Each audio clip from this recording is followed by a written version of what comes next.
And welcome back, everyone, to the final day of the Freedom Ladies Cup 2025. And we've got the first few moves coming in. Today is the blitz of the tournament, the final blitz. The last 2 days we were witnessing some pretty nice chess, but in rapid, and now we have the blitz. So 3+2, and there's a lot of excitement waiting for us. They're going to be played 10 rounds today. And I can already see some pretty interesting opening choices. A King's Gambit by Aline Rubers. So some of you guys have already said yesterday that most likely Aline might be one of the favorites just because of her very aggressive style. We also see a pretty interesting opening choice by Olga Badelka. A London with a pretty early h4. Grabbing a pawn on g7. Olga Badelka. Is there going to be some sort of move repetition? I see that the evil bar is saying that the position is around equal. But I currently don't see a way for black. Welcome, Mohammed. Welcome back to the stream. Today is the final day of the Freedom World Cup. Back, Nico in the chat. The two most loyal viewers of the stream. Crazy positions already. The only game which seems pretty normal how it is developing is the game between Dinara Wagner and Laura Onok, and now I can already see where the move repetition might be between Olga Badelka and Maria Muzichuk. I think there's going to be knight g4, queen h7 and knight f6 back. Don't see a way for White to get out of that. Yeah, King's Gambit, but it looks like it might backfire a little bit for Aline Rubers.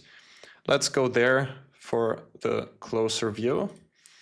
So the game started off with the King's Gambit, as we all know. I'm doing well, thank you, Mohammed. Hope you're also having a good day so far.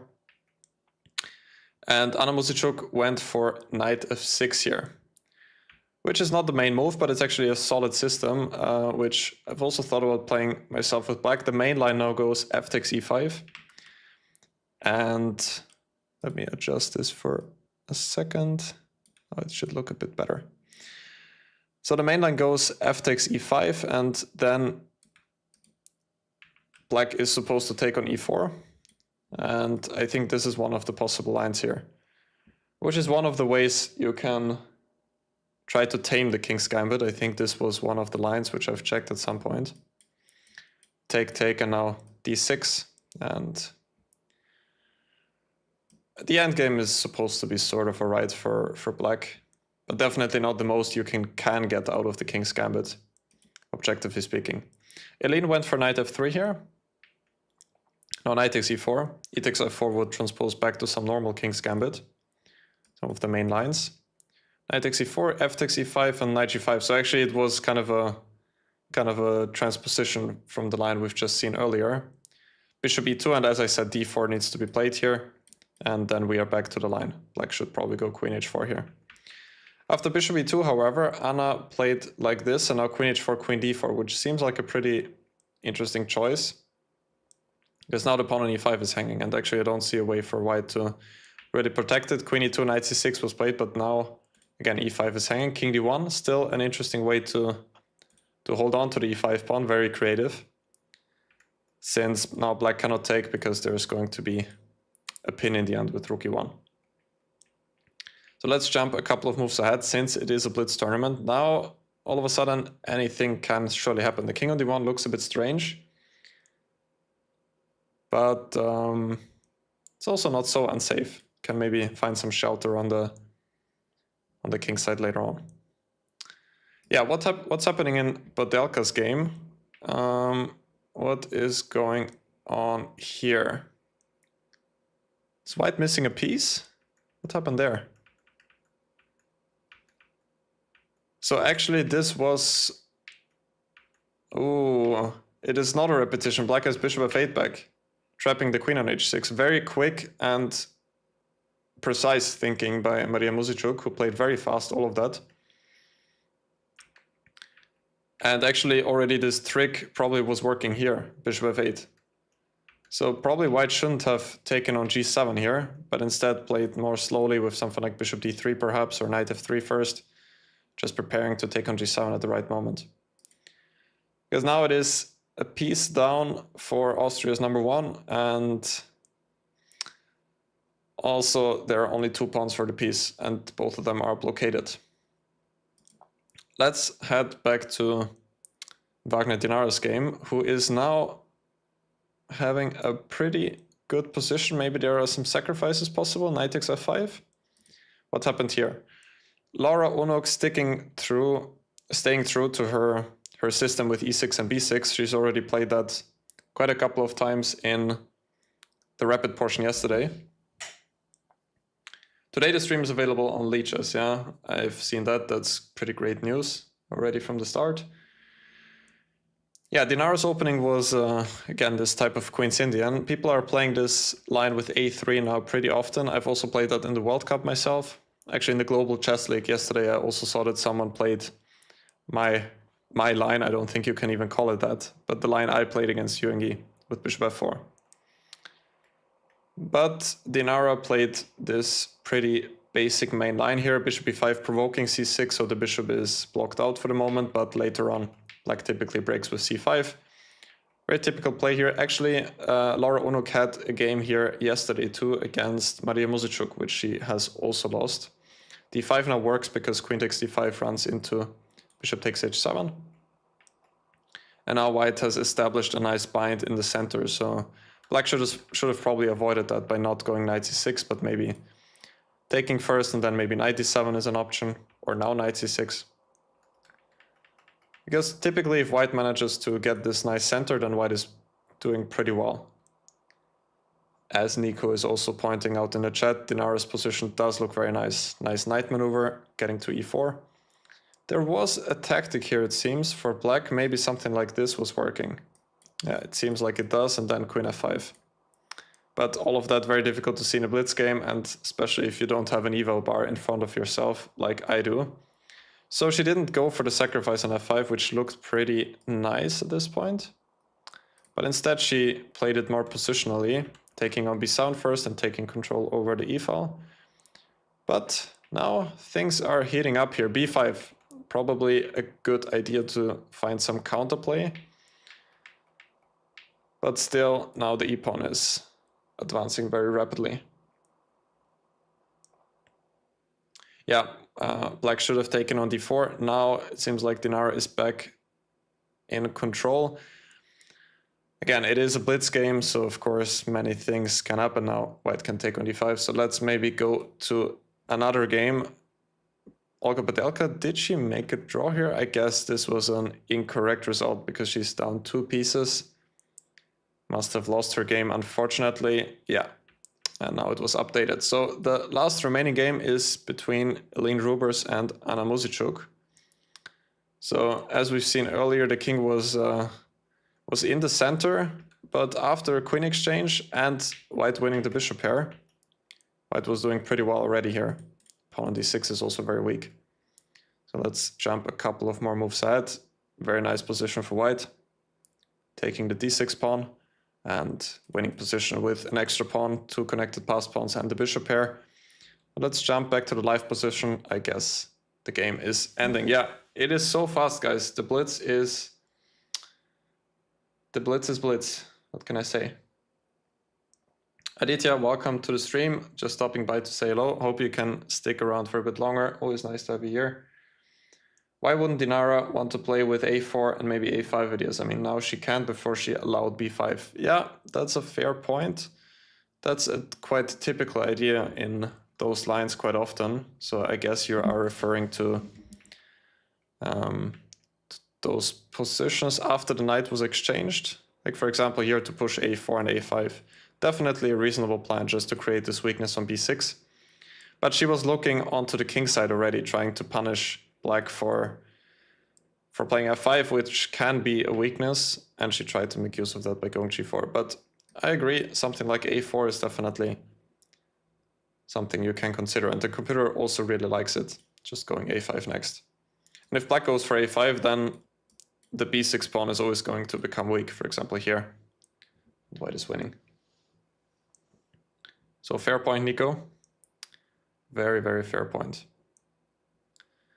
All right, so the first round is already concluded with the following results. If we see it right here, Austria's number 1, Olga Podelka, lost her game against Maria Muzichuk. Dinara Wagner won against Laura Onuk, and Eline Rubers won with the King's Gambit against Anna Muzichuk. Will you play Freestyle Friday today? I don't think so. I've already made some plans for the evening. No time for that, unfortunately.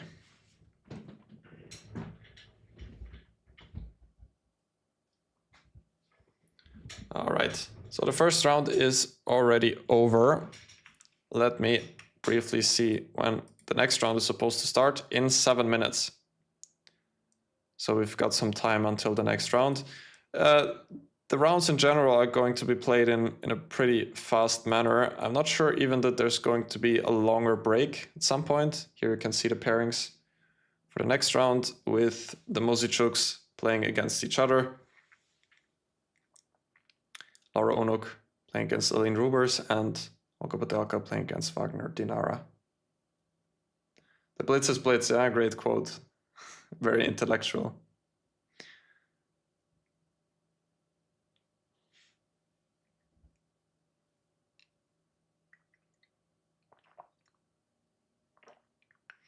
So I'm guessing we're gonna have some time in between the rounds always. If you guys have any questions, make sure to ask them while we are waiting for the next round, which is supposed to start in 6 minutes.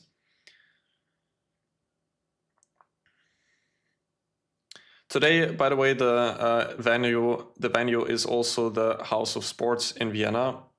Just like yesterday, only on the first day, the players were playing in the City Hall in Vienna.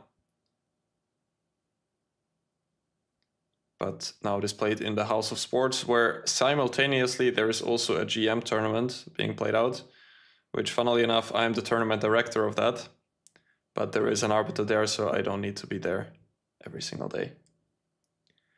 Do you have any predictions, Felix? I liked Nico's prediction from yesterday. I think it was from Nico that Eline might be someone who can do well in the Blitz because she is a very dynamic player, often goes for aggressive openings, as we've seen in the first round, with her going for the King's Gambit. So this definitely helps in Blitz. I think playing aggressively in faster time controls very often pays off, even if it's sometimes not fully correct, objectively speaking, because your opponent is simply not going to have the time to figure things out and punish the opponent for some unsound sacrifices. On the next round, my predictions, good question. So from past experience, I can say that the encounter between the Muzichuks tends to often end in peaceful results.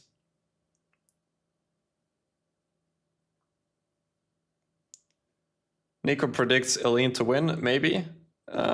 Continuing her form from the first game, where she won in a pretty interesting manner, putting the king to d1 pretty early on in the game with the King's Gambit against Laura Onuk. We could see another London there. Laura Onuk has been going for the London system in all of her games so far with white pieces, at least in the rapid portion. We're going to see if she's going to stick to that in the Blitz as well. But maybe we're going to see a London with Eline going for some type of King's Indian setup, which they've also had yesterday, by the way.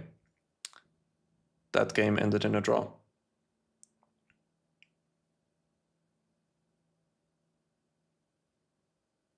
Yeah, Eline is going to play again in Tata Steel. I guess you mean next year in January. Starts in about a month, I guess, the Tata Steel tournament. Always a very interesting field there in the Weikantsee tournament. I mean, of course, in the Masters section, like in the A group, of course, it's such a strong event. But always the B tournament is also always a tournament to watch out for. There are always some 2,600 players. Erwin Lamy, for example, Dutch player, has been there for so many years already. and always shows some very nice chess. And of course, the organizer always makes sure also to invite some younger players, some female players. For example, the Chinese prodigy Lu Miaoyi was there this year, and I believe is also coming there again next year in January. What odds do you what odds to bet your life saving on Maria to win? I'm not sure about that, but yeah. I don't think it's the best idea to bet your life savings on a blitz game. But I'm heavily inclined to say that this game is going to end in a draw. How is the Vienna GM tournament called? Is it on Lichess? It is not on Lichess, but you can find it on chess.com. Also, you can check out the Austrian website, the Austrian Chess Federation website. It's chess.at. There you can find all of the links. But you should be able to find the tournament on chess.com. It's called Vienna GM 2025. It's an interesting tournament. There are all of our talents from Austria. 5 Austrians are playing and 5 foreigners. And the average age of that tournament, actually, I calculated it a couple of days ago, it's 19. So GM tournament with an average age of 19. And the oldest player is 24 years old, which already says quite something.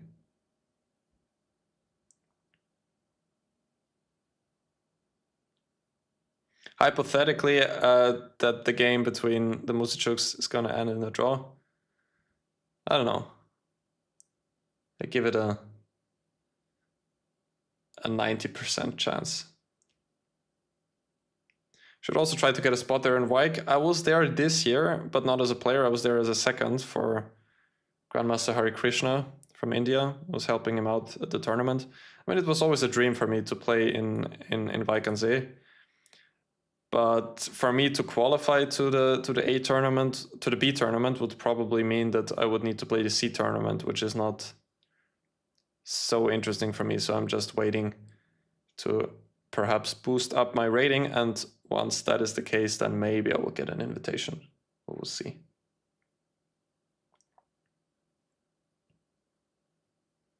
Unfortunately, Magnus is not playing. I heard some rumors that he might come back to play in Wijk aan Zee, which would have been fantastic for the audience to see him back in classical chess, but I guess it was not meant to happen, and we should all be happy to see him at the World Rapid and Blitz at the very least. And Nico, I hope you found the tournament on chess.com. As I said, it should be called Vienna GM 2025. And the second round should start any minute, any second.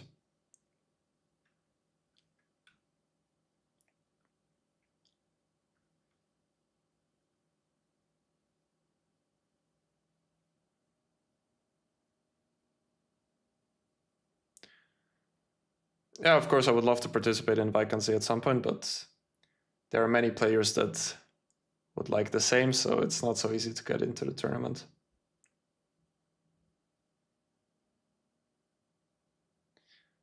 What line against the Knight would you recommend as white? I would go for some sidelines pretty early on, honestly. Not necessarily going for the open lines. Also depends which type of player you are, for sure.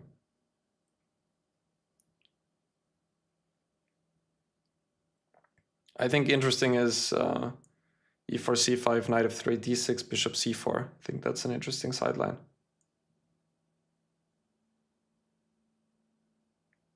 Yeah, make sure to follow the event, Nico. There are so many interesting games there.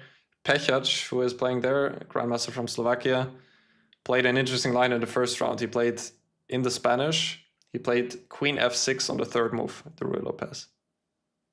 Pretty interesting choice. All right, so the next round is starting. We see a Scotch Gambit in the encounter between the Musichuks. We see a Nimzo Indian in Badelka against Wagner, and what appears to be some sort of Philidor in the encounter between Onuk and Rubers. With Eileen having a pretty nice position out of the opening already, this is exactly what black is looking for in the Philidor. Pretty theoretical debate in the Muzichuk encounter, and it looks like there a lot of pieces might get exchanged quickly. Very classical play between Badelka and Wagner Dinara. Black probably trying to push e5 on the next move. Yeah, and the encounter between Muzichuks already looks quite peaceful, very symmetrical. White probably winning the pawn on d4 back on the next move.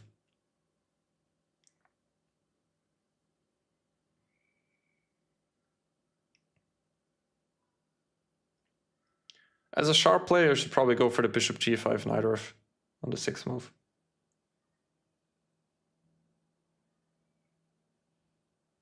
Vedant Panazar has got an invitation, but I think, didn't he qualify from the B tournament, from the C tournament? Didn't he win that last year? And that's how he qualified? I thought so. Why are you commentating this tournament? The tournament organizer, Michael Stöttinger, who is also at the same time the president of the Austrian Chess Federation, has contracted me to commentate the event and was nice enough to allow me to do that on my own channel. Queen f6 on move 3 is absolutely crazy, yeah. Maybe in the next break we can go there to check it out. In the meantime, which game are we going to check out now? Maybe the encounter between Laura Onok and Aline Rubers. So it started out with d4, d6, e4, and now knight f6. So here Laura is not going for her London, but instead occupying the center. And now, however, she takes on e5, which is not supposed to be the most critical move. Typically white goes for bishop c4. The main thing is now that black can activate the bishop on f8. That's why the trade is not always in white's favor typically. Bishop g5, bishop e7. Again, maybe black could also think about something like this, or bishop c5. So black has a very comfortable position here out of the opening, gaining space on the queen side. Knight e1 trying to improve the knight. And there are some weaknesses on the dark squares, which Eileen is highlighting nicely by going knight h5, trying to jump into f4, maybe g3, if white is not careful. Queen f2, b8, rook d1. Yeah. But all of a sudden it seems like black did probably not get the most out of it, because now the d5 square is a bit weak. Not sure that b4 was immediately called for. Maybe black can more slowly try to improve the position. Maybe some move like g6, for example, king g7. Maybe find a square for the bishop. Bishop b7 could always be considered, or bishop a6. This is the current live position. Bishop e6 is a nice trick. The idea, if white takes, then black can take back, but Laura takes on d4. Now e takes d4, and if this bishop gets captured, then white is going to have some trouble on the dark squares.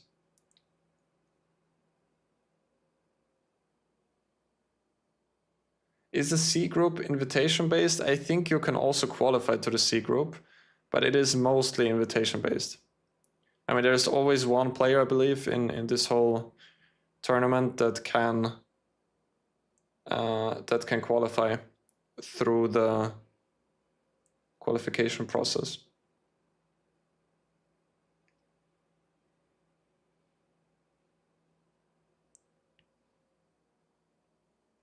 So now Laura is up a pawn, but as I said earlier, there are some problems on the dark squares. Let's just imagine black gets the bishop to d4, or maybe can make a battery with queen e5, bishop d6. It could mean some trouble.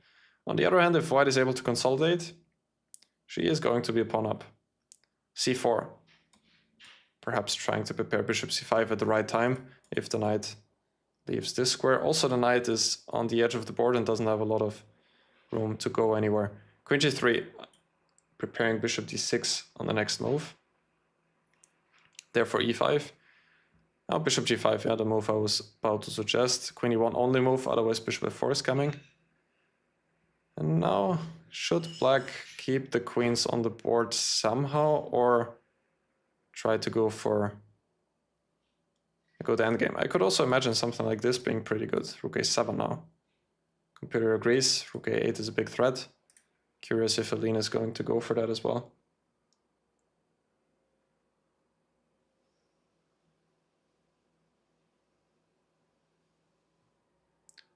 So she goes for it like this, still having great compensation. But now white could slowly come out. Maybe rook a7 again was the way to go. Because now if one pair of rooks is exchanged, then this pawn could advance rapidly, like c3, take. Bishop f4 is a threat, and if rook c1 can still go for that because white can't take rook c1. Followed by checkmate on the next move.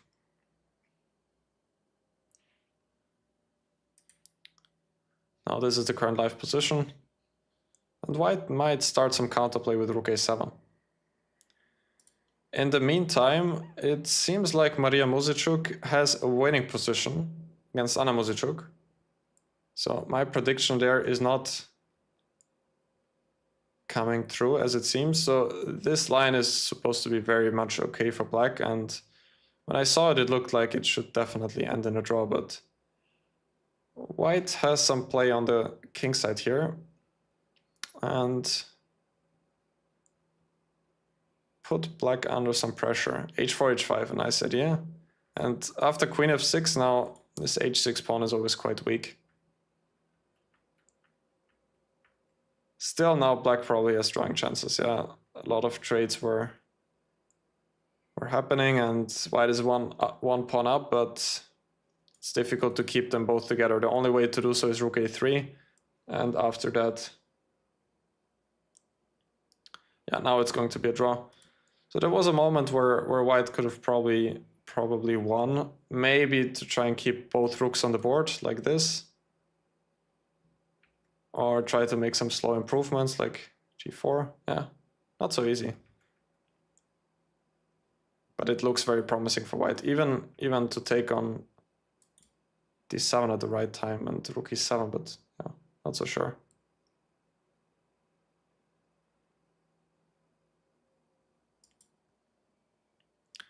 In the meantime, let's go to Olga Padelka's game, which we haven't covered yet, not in much depth. So e5 was played as expected by Wagner Dinara, and queen c2, a5, bishop b1. And Padelka playing quite aggressively here with h4. Maybe a bit too much, at least in the game it did not work out. Because as long as the queen doesn't get to the h-file, it's not so easy for white to actually do something. Padelka has already lost. Knight takes f2 is a nice tactical shot. If king f2, it looks very, very scary. Computer holds it somehow, says it's around equal, but wouldn't like to be in white's shoes here. What is actually the defense? I have a hard time seeing it.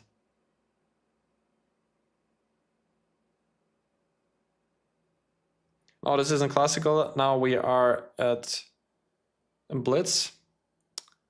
Yesterday and the day before that was rapid. Yeah, in the game now, Padelka did not take on f2. And yeah, I still don't really see how white can defend here. All of the games are finished, so every game ended in a draw except for this one, with Dinara Wagner winning that encounter.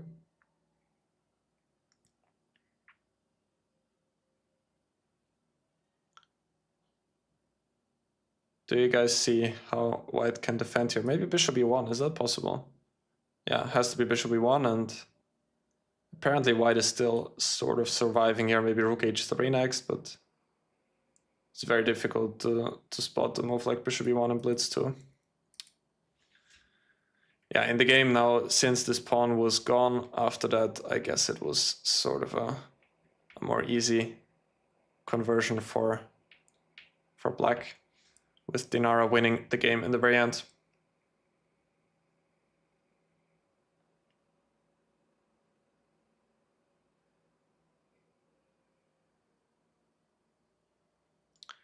I saw there was a question in this game. What actually happened there? Why did Laura go for a draw here?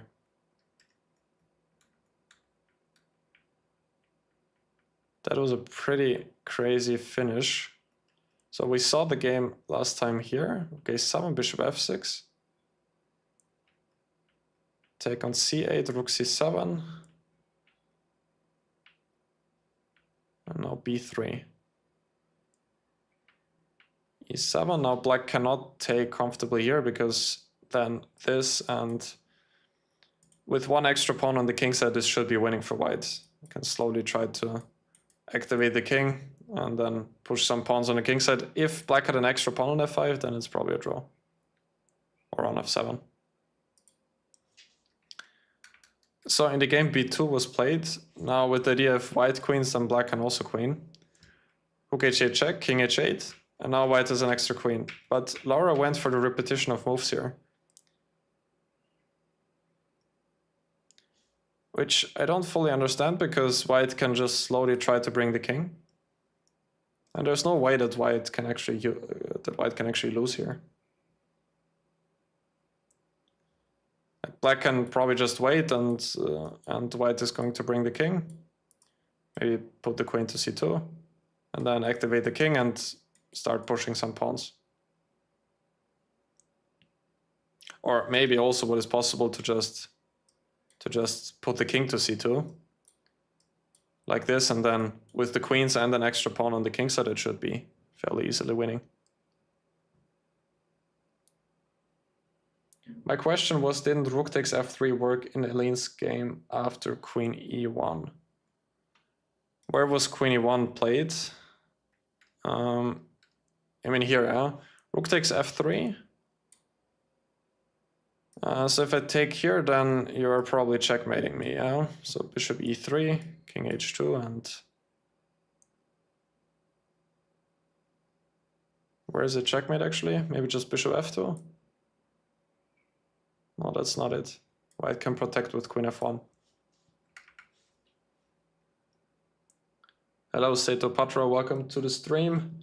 So I'm covering the Freedom Ladies Cup 2025. Today is the Blitz portion of the event. How is this checkmate actually? Bishop here, the king goes back.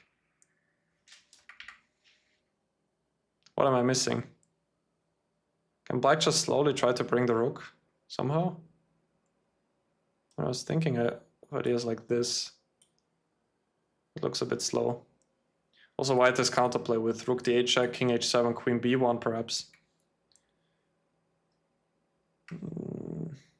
Maybe this,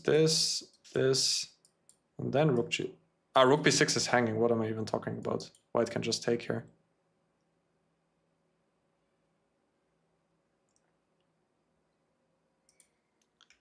Not sure. Let me get some help for a second. The bishop f4 is right, king g1, and then just queen h3, and then bishop e3 is coming. Didn't see that. Yeah, queen takes h3 is the point.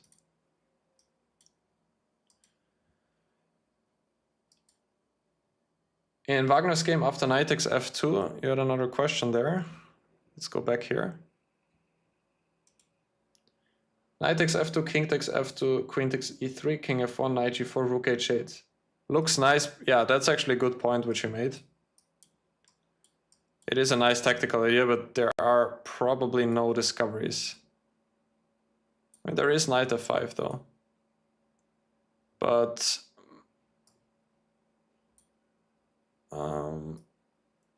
the thing is that whenever white takes on e3,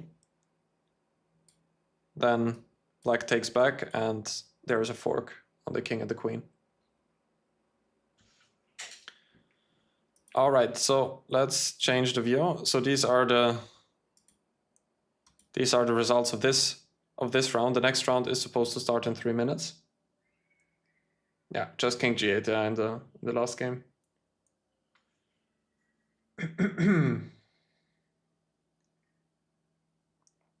But rook h8 was a nice and important idea to consider, that's for sure.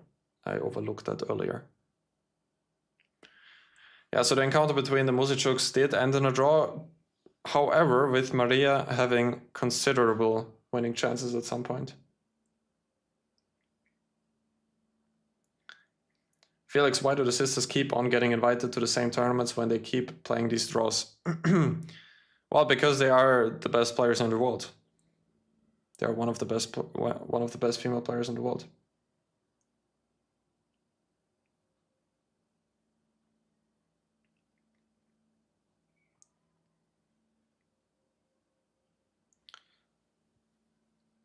Well, I mean, honestly, you guys are talking about match fixing, but I mean, this game, it certainly didn't look like it. I think maybe people are also overestimating it a little bit. One factor which also comes into play is that even if you have maybe a winning position at some point, it always feels a bit off to win against a family member or a friend or something. So exactly, it's not every day you see a sibling grandmaster duo. That's another thing which even makes it quite interesting for the organizers too. Like you have two sisters, one of them was even a women's world champion, the other one very close to being one as well. What criteria do tournament organizers use to invite players like Weikantsee, Sinkfield Cup, and so on? Are the top players, but also some players who are not super grandmasters? I think it depends on the organizers. Like there are some tournaments where they're actually trying to have the strongest lineup possible, at least looking at the rating of the players. And there are other organizers that are trying to make the tournament more interesting. So to invite players who are not usually invited. I think this is often happening in, for example, the Tata Steel tournament in January. There the organizer always tries to have an interesting playing field.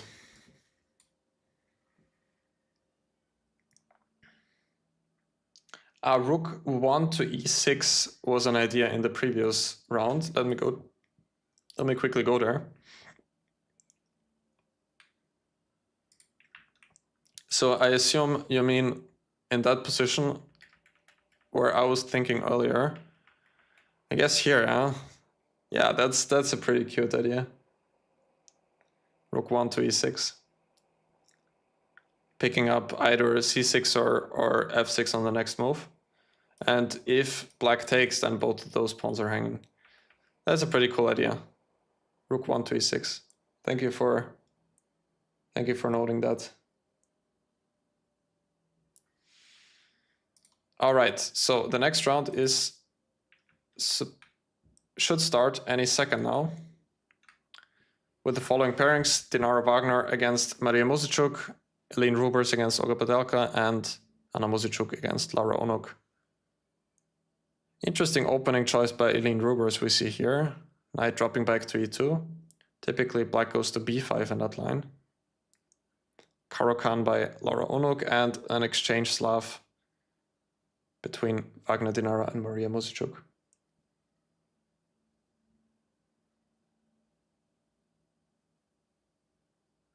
Yeah, Nico will get back to the Ruy Lopez Queen f6 in one of the other breaks.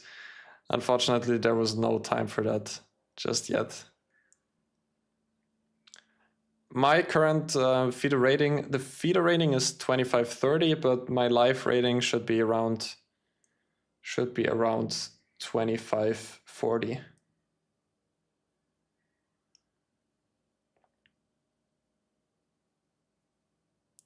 So an exchange Slav in our first encounter, which we see here, with an early knight excursion to e5. Laura playing the same line in the Caro-Kann advance, which she also went for yesterday. Is there any game you guys would like me to focus on?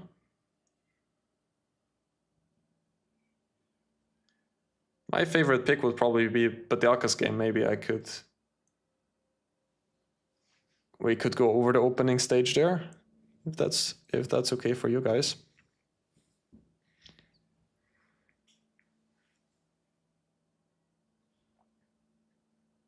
Also, Dinar's position now looks something like I would enjoy with the white pieces. Very slow play.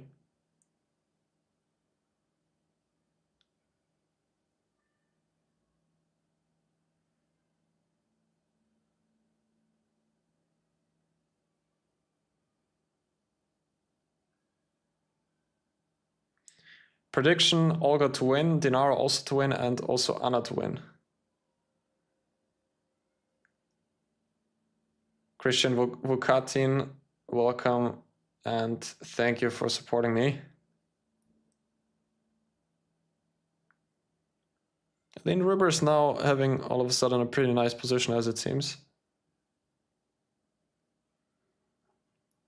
A Wagner's game you would like it to have a look at, then let's go there. So this started out as a Slav exchange, knight c3, knight c6, bishop f4, bishop f5, and now knight e5, which people are doing stuff like that sometimes. The rook c1 might be a bit slow. After bishop d6 it all makes sense, but maybe black could have played a bit more aggressively with ideas like queen b6, for example. Computer agrees. Because here white's position looks pretty pleasant now. Black does get c5 in, but still the dark squares are a little bit weak. The position like this could be more pleasant for white. a7 is hanging, white could seize control over the c-file. Yeah, Dinar's position now looks nice. She did, however, take back with the e-pawn. It can also be considered, but I just didn't like the pawn, which can be weak in the long run.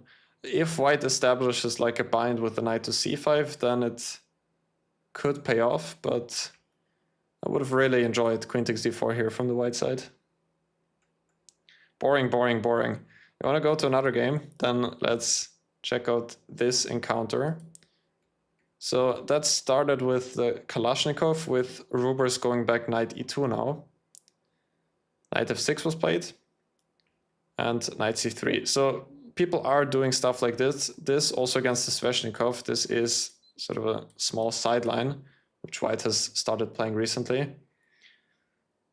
The idea is just to get the knight to g3, and on b5 the knight typically gets harassed with a6 and b5. So this is the whole idea. Of course, now black can and probably should develop the bishop to c5 or to b4 like it happened in the game. So Badelka went for h6 first, stopping bishop g5, knight g3, and now bishop g4, bishop b4. I'm not sure that black needs to go for d5 here. Like, I would be considering just going d6 short castle. d5 should also be fine, but in the game it did not work out so well. Maybe taking on d1 first could have been more precise. Also here maybe bishop e6 first, because in the game it started to look a bit unpleasant now. Yeah, this is not good news for the Austrian fans. Knight on d6 is powerful, f7 is weak. So maybe around this point black could have kept the king in the center, maybe something like king e7. Just so that knight d6 is also less of an issue, then rook d8 can always kick out the knight. That would have probably been the lesser evil. Rook c4, nice move. Now rook getting into the 7th rank with rook c7.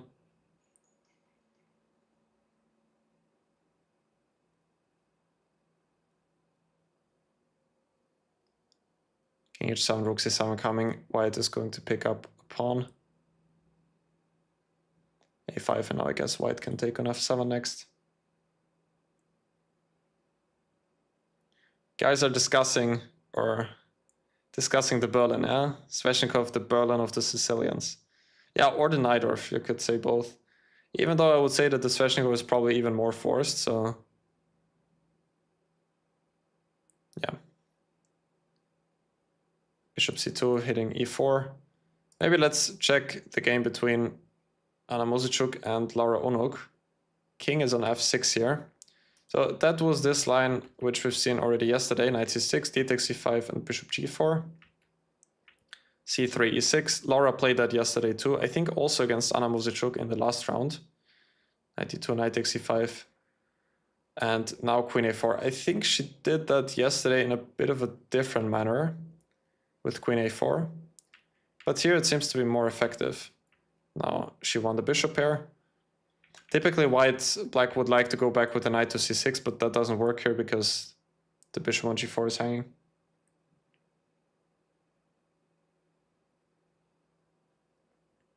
None of your predictions are coming through, Nico. Well, we'll see. Elaine Rubers did already win against Olga Badelka though. Rough start for the Austrian #1, losing 3 games in a row. Hopefully she can recover in the next few rounds. So this is exactly what white is typically hoping for in this line, with the 2 bishops, some majority on the queen side. Rook e1, knight d7, and a very aggressive idea by Anna Muzychuk now. Bishop h7. The game did now already end in a draw. The computer would probably prefer some slower play, maybe a move like queen h3. Yeah, it's one of the moves, hitting h7, and maybe then trying to improve on the queen side, maybe a4, maybe a3, consolidating. Of course, need to watch out for e5 as well. So this is not supposed to work, but for which reason? If king h6, I guess the idea was rook e3, but the computer comes up with a defense here. Maybe just bishop g5? Yeah, that's it. Rook h3 and then king g6. Black is up 2 pieces, and f4 also doesn't work because black can take with the queen. Actually, this goes on because white does in the end win the queen, but black already has so much material at this point. So the game concluded after king f6, rook e3, bishop takes c5. Queen h4, king g7. Laura Unuk actually lost. So this is where she resigned. Checkmate on the next move with rook h3 to come. So instead of bishop takes c5, what should she have done here? Bishop d8 seems to be the only move in the position. Trying to have the e7 square for the king. And now you have to give up the queen. Actually, you have 2 pieces and a rook, but the next rook is coming in, so the position would still be dangerous, but maybe possible to defend for black. So again, the sacrifice was actually not correct, but black needed to find king h6 here. And after rook e3, now bishop g5. Blocking the g-file, after which black should be winning.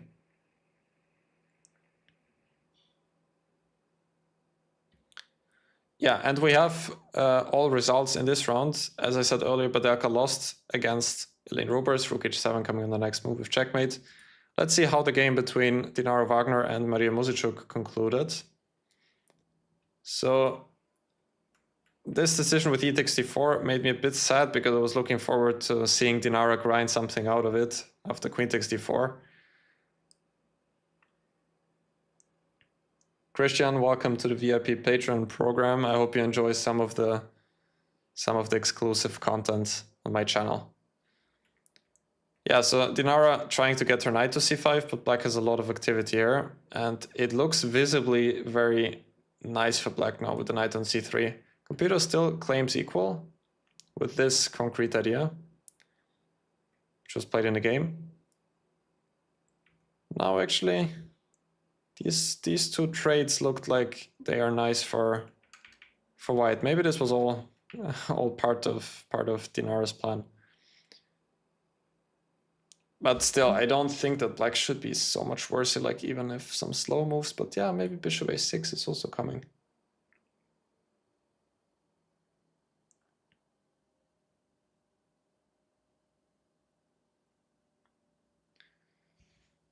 Well, guys, it's blitz, yeah. So be a bit more, be a bit nicer to the players. Like if you see which type of positions I've already lost, or some top players in the world, in blitz anything is possible.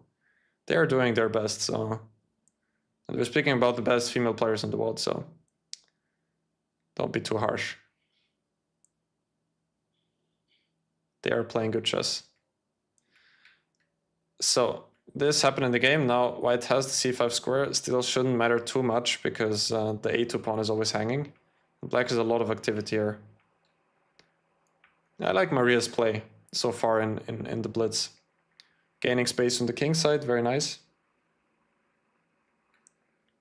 Felix, have you ever lost to a female chess player? Many times.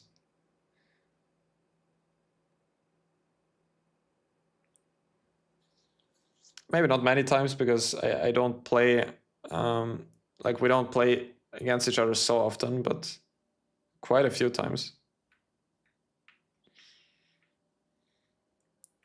So here the repeated ones, knight c5 and now e5, breaking in the center, take. If rook d5, there's still rook a2. So Dinara went back, and now black has the nice center. And even winning chances. But the game later on ended in a draw.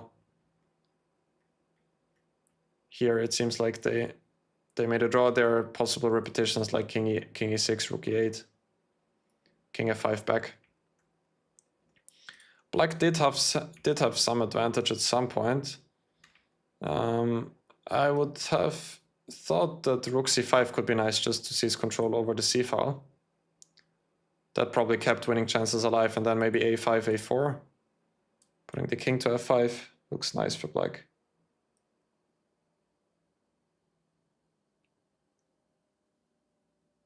San Marino. Yeah, so the round 3 has concluded. These are the results. Dinara Wagner made a draw against Maria Muzichuk. Aline Rubers winning against Olga Padelka, and Anna Muzichuk beating Laura Onuk with the white pieces.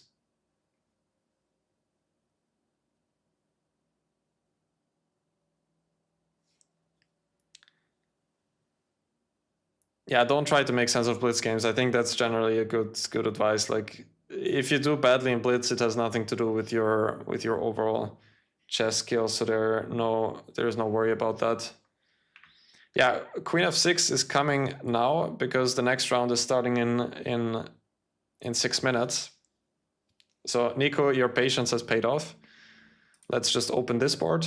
I was saying earlier that I'm the tournament director of a GM tournament, which is currently also played in Vienna at the same location where the ladies are also playing at.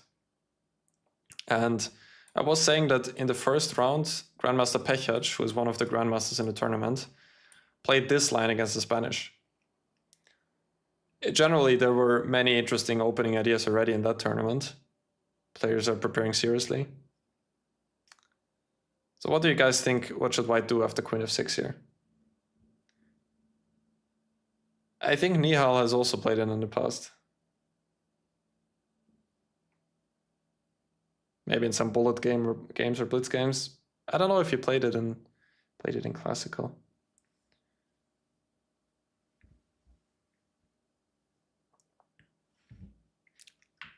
Sorry guys, the board is cut. Thank you for letting me know. I forgot about the scenes, so now you should be able to see it. Thank you guys for letting me know. I just changed it. Now you should be able to see. Everyone is letting me know. Thank you guys. So yeah, queen f6 was played. Queen f6 was played in that GM tournament by Grandmaster Pechac.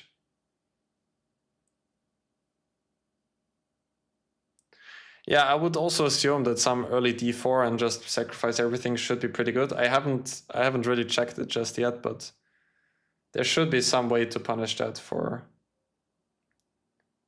white. Are there prizes for the players? There are, and as far as I know, the prizes are combined. So the overall score in Rapid and Blitz combined are what counts for the players. Hey Jacob, welcome back to the stream. Hope you're having a good day.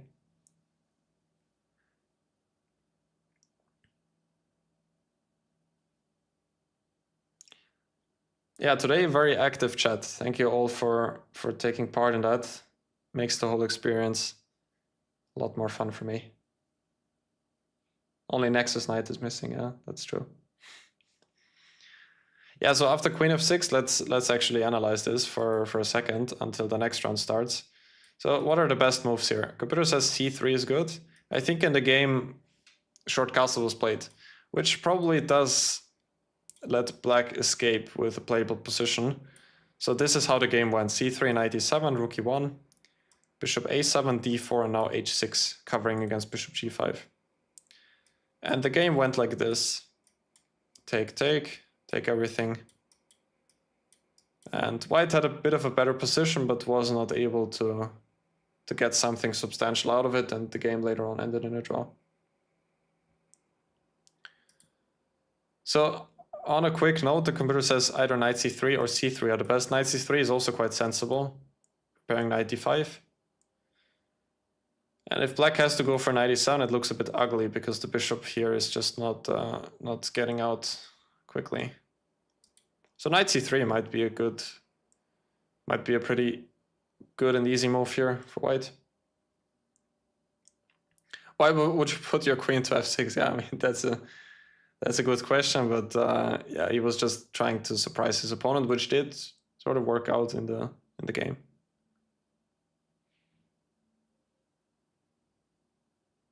In the game, there was sort of a point. Like if white plays really slowly, like for example, if white is like a d3 player, then the whole system makes a lot of sense because now black can play knight e7, knight g6, knight f4. So if white doesn't play the most principled way, then it definitely makes sense. Yeah, some of you also suggested the immediate d4, but here it seems like knight takes d4 is okay for black. Just not e takes d4, because then I guess really some immediate e5 could come, and this looks pretty scary. But knight takes d4 is actually not bad. Like now bishop c5 followed by knight e7 or immediately knight e7. Black should be able to survive here. You think the idea after knight c3 was bishop d6? Yeah, that's the second move of the computer. And this queen g6. But still, the engine is showing +1 here. I mean, you can take the pawn, yeah, but this doesn't look like black is gonna enjoy himself here. I mean, h6, g5 are ideas too in general, but I think it's gonna be too slow in most of those lines. By the way, the tournament is the blitz is continuing, so let's go there. Elin Rubers again going for the line with knight e2, this time against the Sveshnikov move order. It worked out well for her in the last game. Bishop c5 played by Maria Muzichuk, knight g3.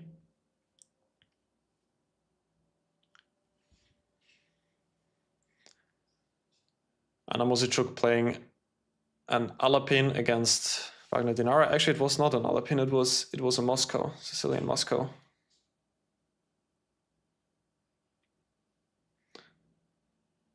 Yeah, I like the Steinitz too against the Spanish. That was always one of my weapons to play for win, especially.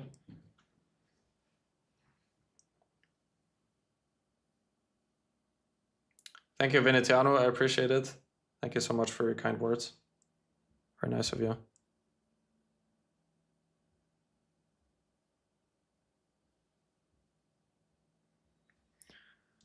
So, Elin Rubers playing her pet line against the Sveshnikov with knight e2. Nico, you'll be back shortly. No worries. See you soon. Yeah, most active day of the stream, that's for sure. We see a nice small trick here by Dinara Wagner, who is, I believe, still in book. It looks like I think this line is still sort of known.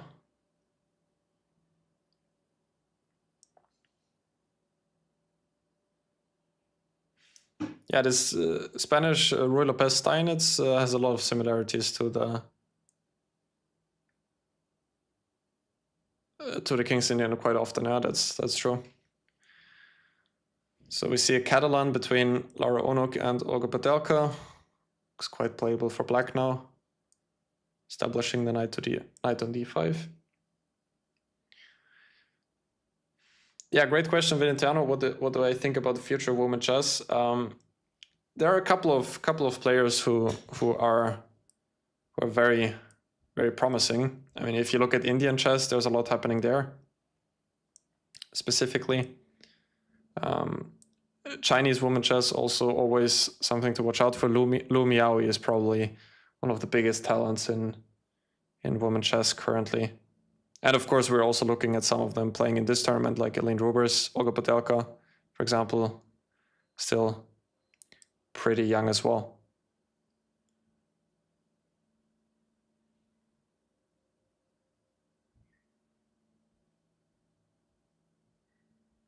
Irene Lutzinger? Who is that? I think maybe I've heard of the name before, but it doesn't ring a bell right now. Yeah, let's have a look at some chess now. So let's start with this game perhaps between Anna Mosicuk and Wagner Dinara, which is a line which is also relevant to my own repertoire to some extent. So the Moscow with bishop e5 check. Let me turn off the multiple lines again.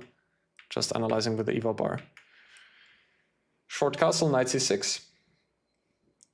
And now c3 was played by Anna, which is a natural move, but it does allow black to play d5, which is seen nowadays as sort of an equalizer.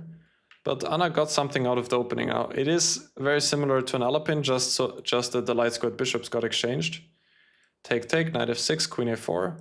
There are still some games here, but black is generally supposed to be fine.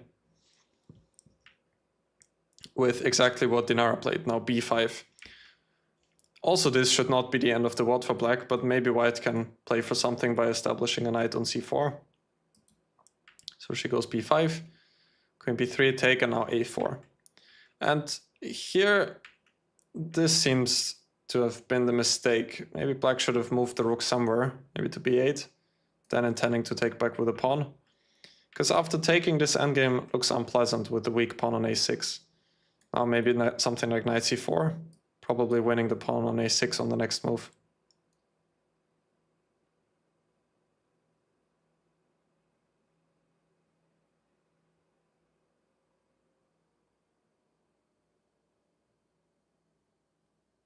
Yeah, the US also does have some talents. Carissa Yip, definitely. Rose Atwell is also one of the players of the younger generation. But Delka's position not looking so great again. Pretty rough start to the day, losing 3 games in a row and also now in a precarious situation. So Laura actually changed from the London, now going for Catalan setups. c4, d takes c4, queen c2, all very standard theory. And now knight c6, the first small surprise.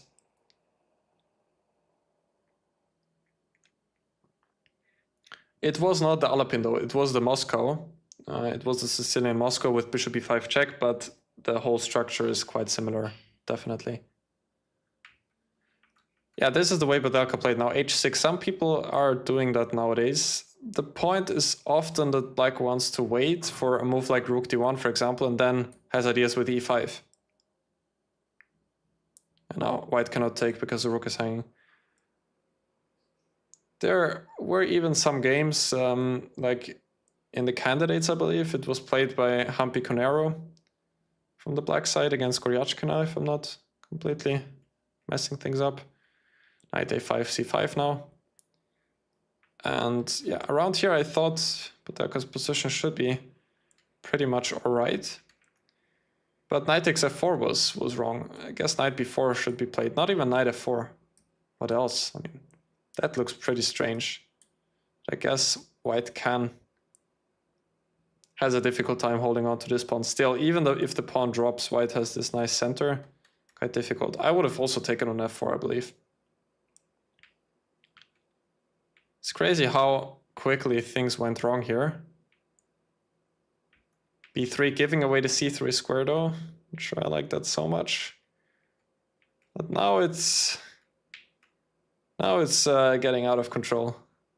With the connected pass pawns, maybe black's position is going to become easier to play.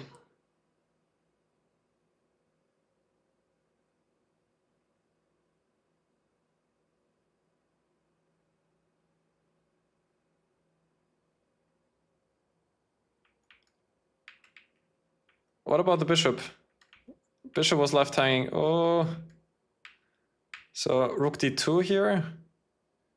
And black could have taken, for example. And then, for example, queen b4. After that, it would have been bad news for white, but blackout by Blohberger, who now played the move knight b4, as it seems, hanging the bishop on b2. And now it's a full rook. Still both players on seconds. Is there some potential with this pawn? Queen c3, was it really played? Queen a5, yeah. Seconds on the clock, we never know. But Queen c3 would have been shocking. Elaine Rubers already won against Maria Muzichuk, by the way. Is it so simple? Yeah, now that f5 is dropping here, actually black did have equality. Only question is how. Not with this. Maybe she should have tried to mobilize this pawn somehow. Maybe moves like queen b3. Also not working. Now knight e8 perhaps. Maybe queen b4. Difficult. Still, with seconds on the clock, anything can happen here. h4 played c2. Is it coming? Black is winning all of a sudden. c2, h5. Queen b6 is there. Queen b6. Blohberger, did she lose on time? Or did she resign? Black is winning here, in fact. Queen b6, is that possible? And if the king moves, only then to promote to a queen. Since now, after taking, black can take back with the queen. Did Blohberger resign here? Because if c1 queen immediately, even here black is winning, because after taking king to g8, all of the squares are covered. f7 is covered, this whole diagonal is covered, and the c8 square is covered as well. What a painful loss. How's it going, Sasha? Welcome to the stream. Crazy, crazy. I mean, with Blitz, it's always a lot of fun to watch. That was a crazy game, guys. Laura Onuk winning in the end. Painful start of the day for Austria's #1 female player. What about the other games? So Anna Muzichuk drawing also with a piece down here. Did they agree to a draw here? After rook e1. White does have some potential with the pawns. Like, I see black definitely being able to lose this. So therefore, I guess Dinara wanted to play it safe and offer a draw here. What about this game between Aline Rubers and Maria Muzichuk? Aline doing very, very well in the Blitz so far. Already in her previous game, she went for a similar line. Against Blohberger, it was e5, knight e2. Which then also transposed after knight f6, knight c3. And she went for the same now with knight e2. Bishop c5, knight g3. That's the whole point of the system. You want to avoid the typical Sveshnikov lines where the knight on b5 gets harassed. And instead play for knight g3. And it was quite a successful opening outcome for her. Getting the bishop pair and a nice light square control still doesn't seem all that bad for black here, because black can play for the dark squares. King h1 was the best move here, by the way. Very instructive, preparing f4 on the next move. But this is how the game went. Bishop b3, e4, black taking over here and actually having a winning position at this point. What should black have done here? Maybe something slow like this. Also keeps the advantage, but black had a winning move here. Queen h4, preparing knight g4 on the next move. And h3 does not work because of queen takes g3.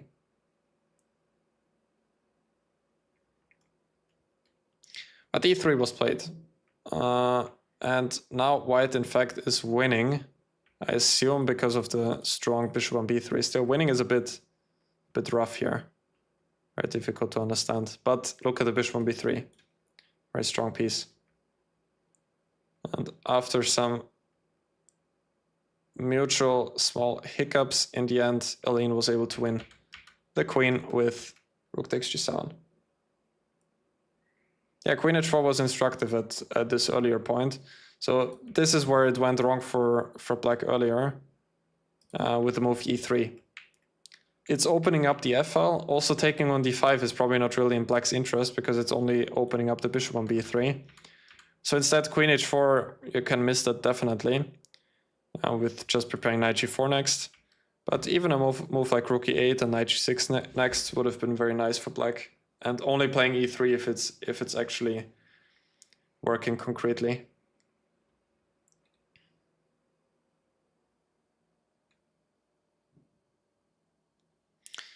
Yeah, so that was round 4. Again, here are the results of this round. Aline Rubers winning against Maria Muzichuk. Anna Muzichuk drawing her game against Wagner Dinara, and Laura Onuk winning in a losing position against Olga Badelka, who unfortunately resigned or lost on time.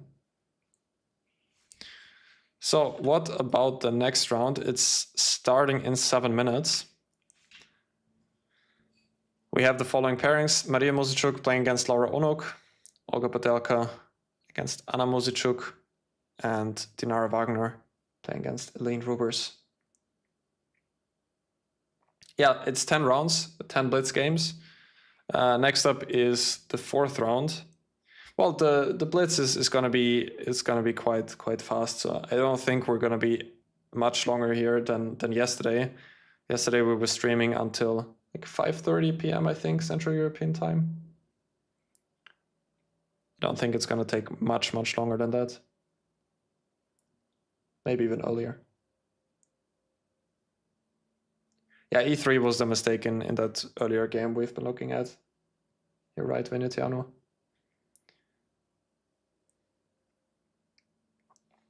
Improving calculation, you don't even need books. Like there are many good books on that, but you can just use some free tools, like for example, Lichess puzzles or chess.com puzzles. I try to do that on a regular basis as well. All right, guys, so I am going on my first very short break. The next round is starting in 6 minutes. So I'll be back in 5 minutes. And then I can also answer your next question about my King's Indian course, Avid Chess Improver. So thank you guys for watching so far. Again, this is the Freedom 24 Ladies Cup 2025 being played out in Vienna. Thank you for watching my commentary, and I'll be back in 5 minutes.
And welcome back, guys, to the coverage of the Freedom 24 Ladies Cup. I was just on a short break. Hope everyone is still here.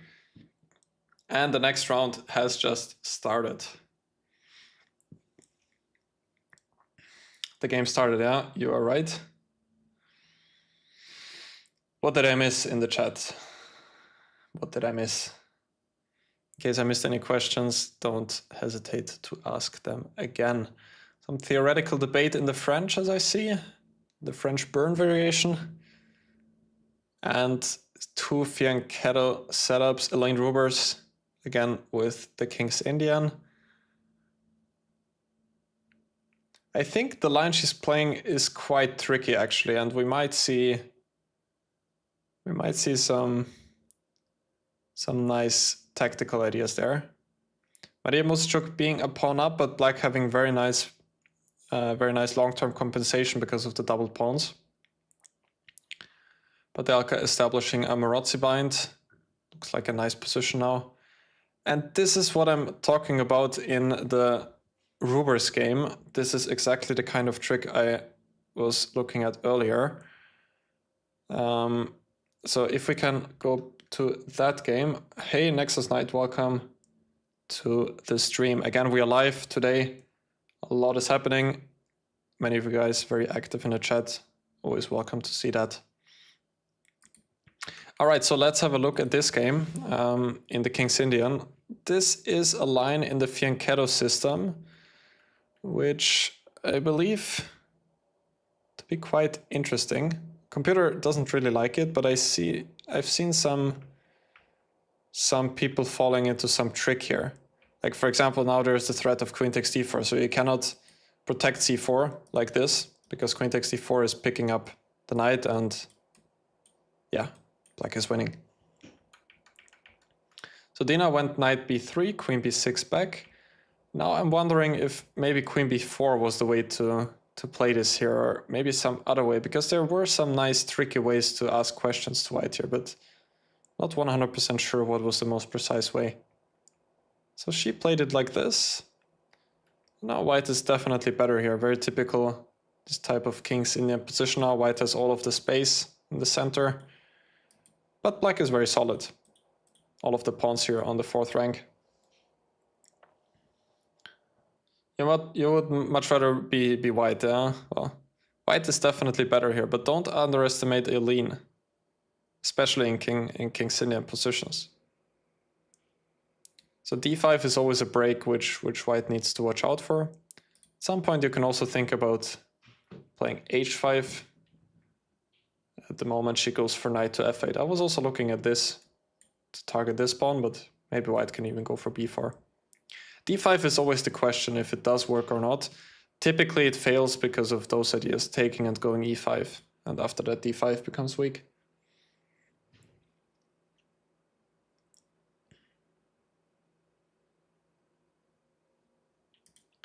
So Eileen regrouped the knight to 6. What is working in Eileen's favor is the clock. She's played very fast so far, very quickly. But white is better, definitely. Now there's also the weakness on d6, and black is not going to be able to break out with d5 anymore. Knight d5 played. I think this is what black is quite happy to see now, because at least the d6 pawn is not going to be a weakness anymore. And the only thing is if white can break through immediately with e5. But even now, if black makes like a small waiting move like queen d7, where is white going from there on? Just cannot take because of d6. Yeah, this is on the board. I think very logical to follow it up with e5. And she did go for queen d7, which was my suggestion. Computer doesn't like it as much. Curious what else could have been considered here. Maybe a move like this. Computer agrees with that. Preparing to take on e5. Thank you, Arthur. Thank you so much. Well, the streams in general are not doing so well from the numbers, which I feel like has to do also with the starting times. Like, many people are working at this time of the day, many people are in school. But thank you for all of you who are showing support and are there no matter what. So Dinara took on d6. Now black is definitely comfortable here. So after queen d6, white apparently had one chance to get an edge. I'm not sure how exactly. I mean, e6 is not possible yet. Black can just take here. And apart from that, I was looking at some ideas like this, but I don't think that white is in time. Difficult. So this is the current live position, and now black has a nice blockade over the d5 pawn and cannot really be worse at this live position.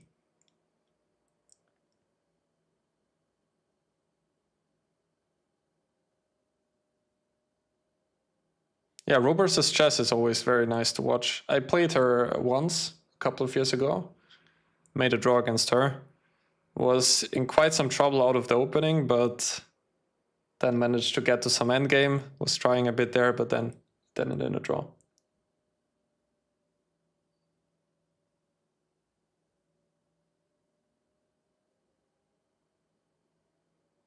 Thank you, Venetiano. I'm glad you enjoyed the stream. Really appreciate that. So there's already one result between Badelka and Mosichuk. Badelka probably relieved that she made her first half point of the day. Very rough start to the event, losing 4 games in a row in the start. Also yesterday had a pretty difficult day as well. So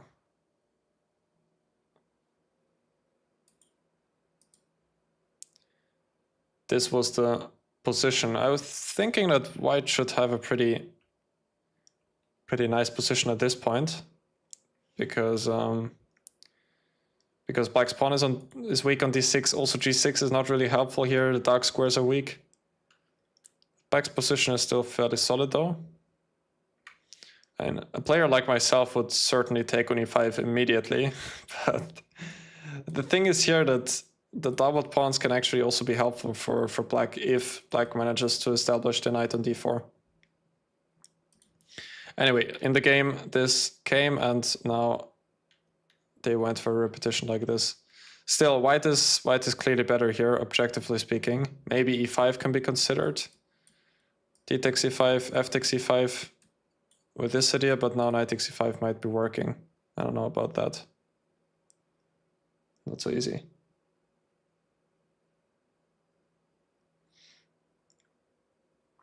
Yeah, so that game ended in a draw. Dinara Wagner now is better against Aline Rubers, actually winning. What happened there? The pawn reached the d7 square now. So here bishop f8, b4. Yeah, this is what was black's idea. And what can I take here? That would have maybe been a bit safer. And if d6, I'll probably not lose now, because at the very least I can play bishop c5 and the rook endgame has to be a draw.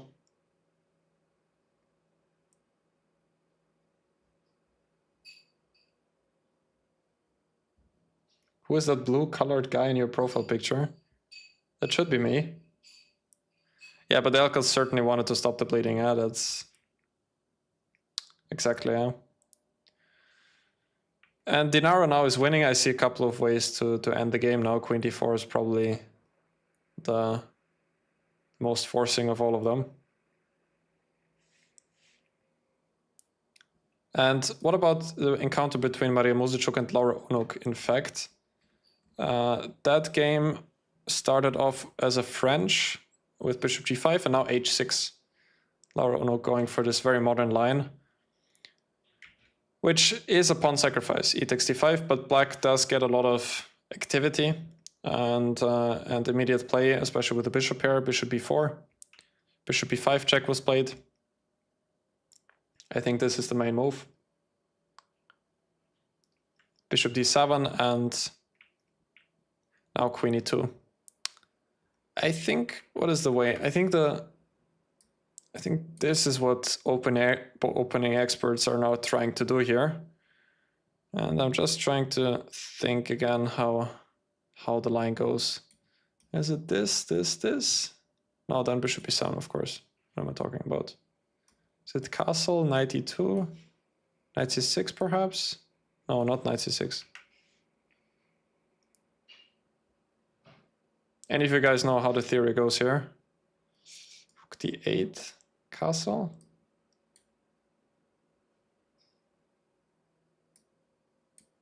I remember some stuff like this. I think now I got it. Not rook takes d4, but bc6 first. And then black can capture on d4 back. And welcome back, Nico. And here black is supposed to be fine, but white can try some stuff now. Like black always has this worse pawn structure, but objectively black should be doing all right here. This is the current opening debate here as far as I'm informed. If you're playing this from the white side, then I think the easiest here is just to go a3 to stop bishop b4. And after that develop with knight f3, bishop d3, short castle.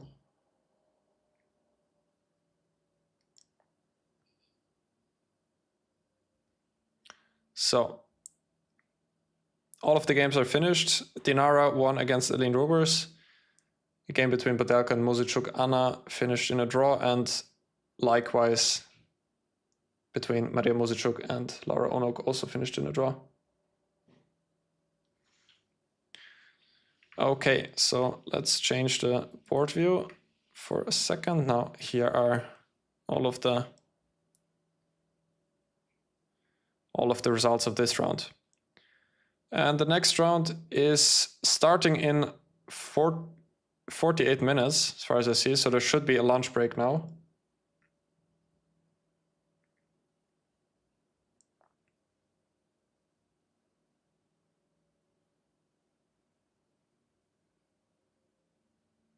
What are you guys saying? My keyboard has Y and Z swapped. Yeah, that happens to me sometimes as well.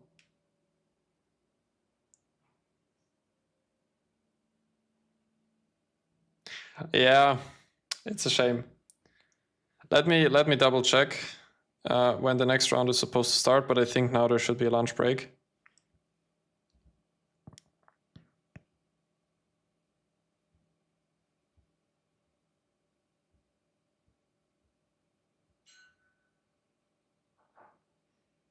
Yeah.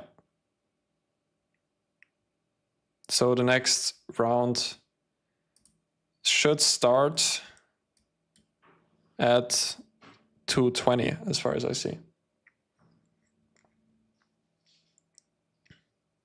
Yeah, sorry about that, Nico. Wish I could have told you earlier, then you could have had your lunch now, but yeah, that's how it is.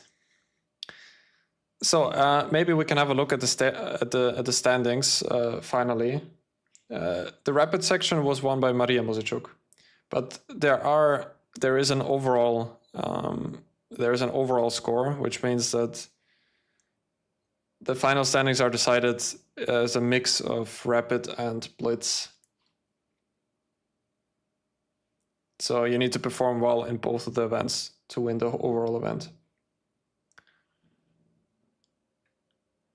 So let's have a look at the standings.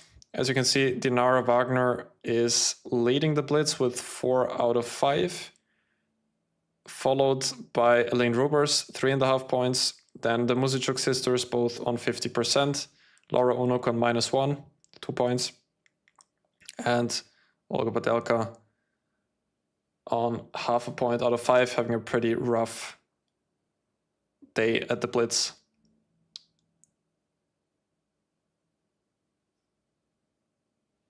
Yeah, Aline lost the previous game. That was unfortunate. She had a decent position at some point. It looked like she was taking over, but then it worked out in Dinara's favor.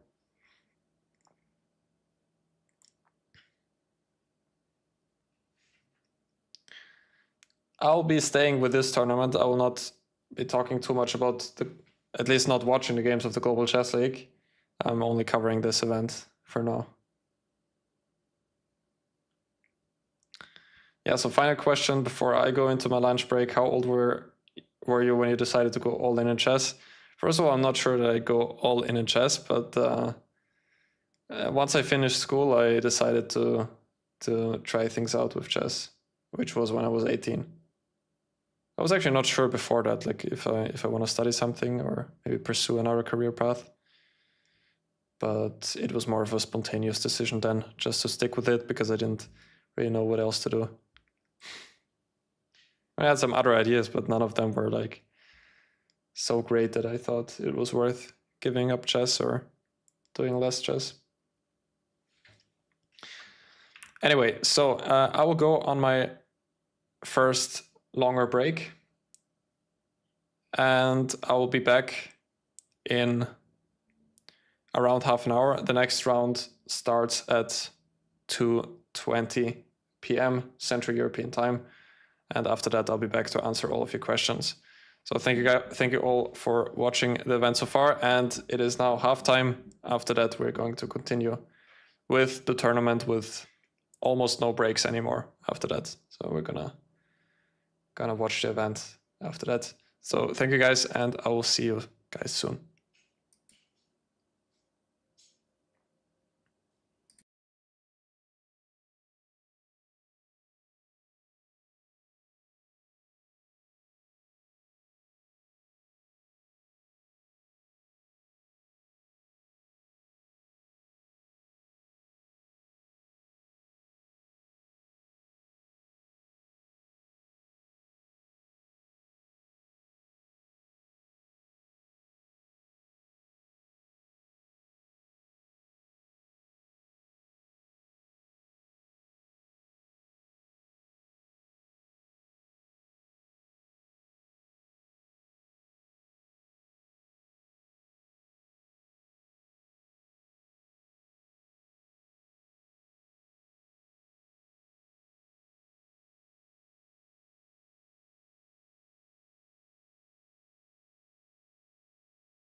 And welcome back, guys, to the coverage of the Freedom 24 Ladies Cup. I am your host, Grandmaster Felix Blohberger, as you all know, since you are watching my channel. So the coverage continues. We are at the Blitz section. Today is the last day of the whole event. On Wednesday and on Thursday, there was the rapid portion, and now the ladies are playing it out in Blitz. As you can see here, current pairings for the next round, which is about to start, are Maria Muzichuk against Austria's #1 player, Olga Badelka. Laura Onuk, Slovenia's #1, is playing against Dinara Wagner, and Anna Muzichuk is playing against Aline Rubers. Hope I'm pronouncing that name correctly, by the way. And we have some moves coming in. Perhaps we're going to see a Jabava London, yes, on the board. One Rosalimo by Aline Rubers with knight e7 and g6. I don't think I've seen that before. Another Rosalimo in Olga Badelka's game. By the way, the current leader in the Blitz section is Dinara Wagner, followed by, let me check. Can it be? Followed by Aline Rubers. Yeah, that's right. So Maria Muzichuk here, playing c3 followed by d4, which is not supposed to be the main line here. Let's actually change the board view and go here, because this line is something I've covered on my YouTube channel as well. And I think, if I'm not mistaken here, there were some ideas. It was probably not here though. It was through a different move order, because there is something quite similar. In this line, a6, bishop takes d7, take, c3, e6, and black can transpose again with bishop c6 also. But the idea I was referring to goes something like this, I think. And then the whole point is, if white goes for e5 here, then black has ideas with knight h7. This is what I once recommended on my YouTube channel. Oof. That's not good for the Austrian fans, what has happened here. So Badelka went for e6. I believe the main line is knight f6, d4, and now bishop takes e4. White goes bishop g5. And I think this is how it goes. Take, take, d5, bishop d7, knight d2. When white has pretty decent long-term compensation, because it's hard for black to develop, but black is also fairly solid here and can go for some plans alongside queenside castles. But what happened in the game? So e6, d4, take, take, bishop e7. Probably black can still keep everything solid by going d5 here. This is confirmed by the computer, and probably white should go for some e5, and black will get a playable French structure with some knight e7, knight f5, I assume. But bishop e7 was played, and now already here d5 would be possible, but now it is actually pretty dangerous. Bishop d7 runs into e5, as it happened in the game. Probably this was still black's best shot, but now queen e2 comes and black cannot even castle because e7 will be hanging.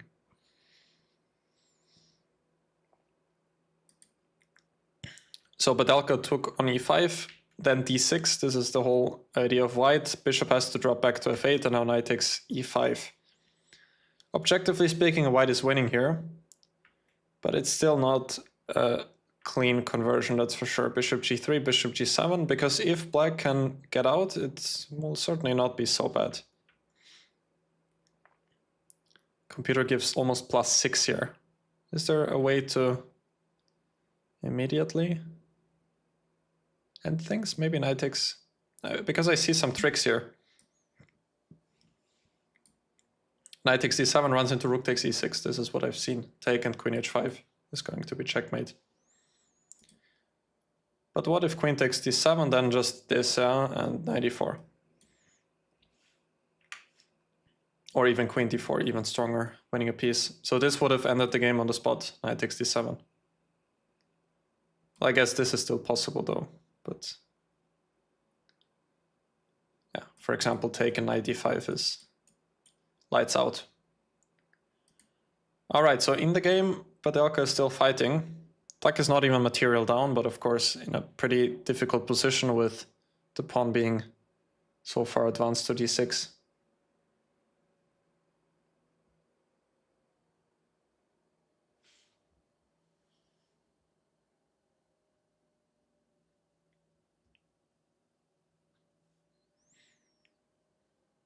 A3 was played. It's not really running away for white. The advantage at some point, I assume h4 could be an idea to loosen up black's kingside. And it's not even easy for black to find moves. Also look at the time difference. a5 is probably a good idea to try and get some counterplay on the queen side.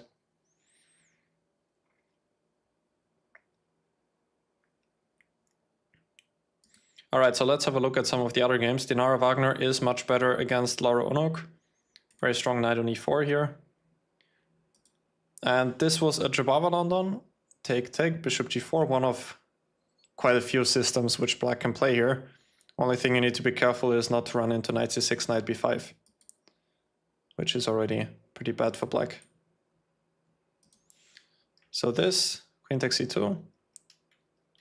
And black has comfortably equalized here. However, giving up the bishop might have been a risky decision. In the end, it did pay off. But white did have a good advantage here. Maybe the bishop can also drop back to this square, followed by f3.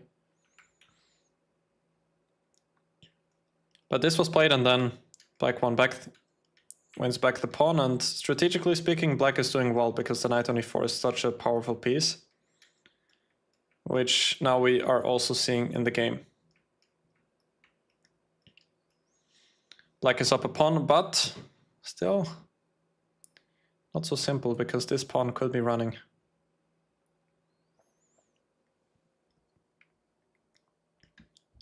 Still, the check was precise because if this comes, then there's knight h3, attacking the bishop and getting ready to take on c4.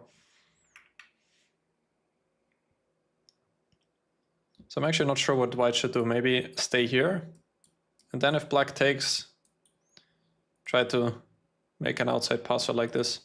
And Laura goes for it.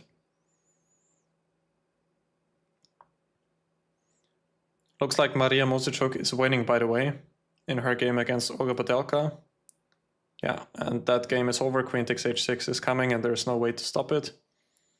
The encounter between Anna Mosichuk and Elin Rubers has ended in a draw. Here I'm especially curious about the opening,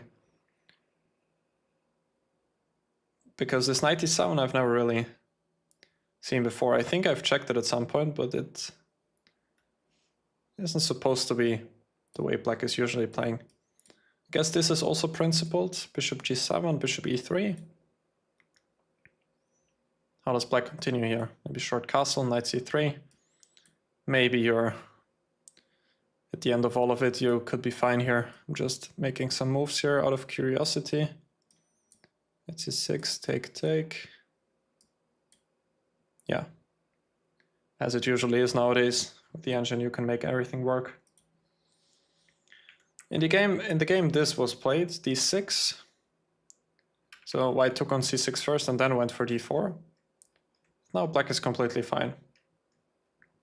Even a bit better because of the bishop here. But Anna Mosichuk found counterplay with f4. And sacrificed the pawn for nice compensation, and knight on e4 is on a very nice outpost. And here they repeated the moves like this. So the first round after the break has concluded. Only game which was drawn was the one we've just seen between Anna Mosichuk and Elin Rubers. The two other games ended decisively. This was the game between Unok and Wagner. I'm curious how this ended. So there was a repetition. She took king f7. And this was the decisive mistake. Knight d3 check. forking the king and the bishop. I assume that white had still some drawing chances here with b5, take. Ah, you have to take with the king though, to bank on the a pawn. Because here, I guess at some point this pawn is running.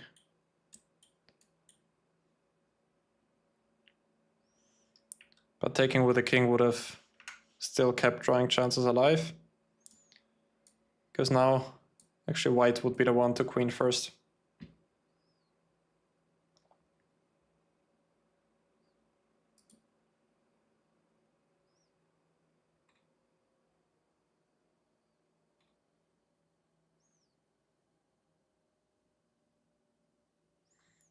All right.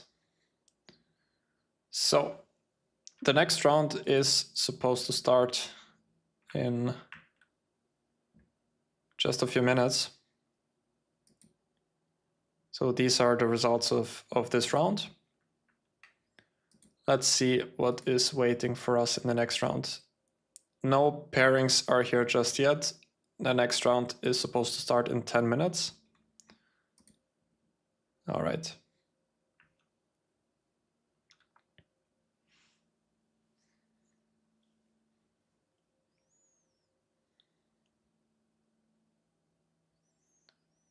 So current leader should now be Dinara Wagner. She was already leading before the round.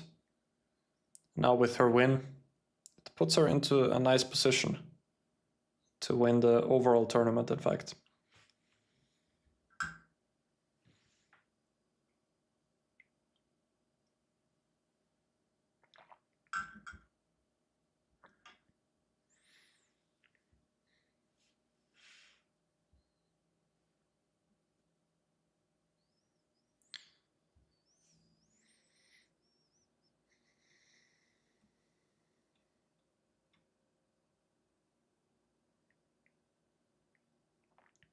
So there were some questions earlier.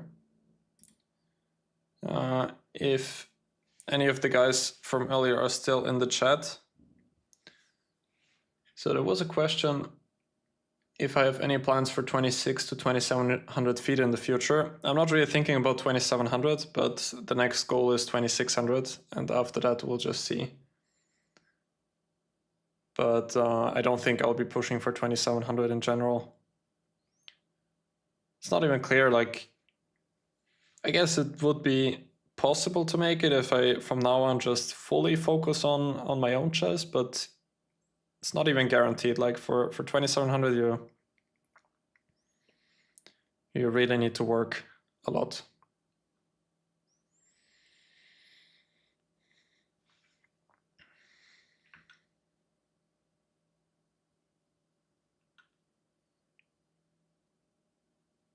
So these are the pairings, if you guys can see them. Not the pairings, but the current standings. So Dinara is on first place in the Blitz, Eline Rubers closely following behind. Dinara on 5 points, Eline Rubers on 4 points, and then Maria Muzichuk on 3.5 points. Padelka still yet to win a game, currently on half a point out of 6 rounds. Dinara is taking all of the rating, currently plus 32, having a very nice Blitz tournament so far. And we already have the pairings for the next round ready. So again, the matchup between the Muzichuks. Eline Rubers is playing against Laura Onuk, Dinara Wagner against Olga Padelka. Those are the pairings for the next round. And it should start in 5 minutes.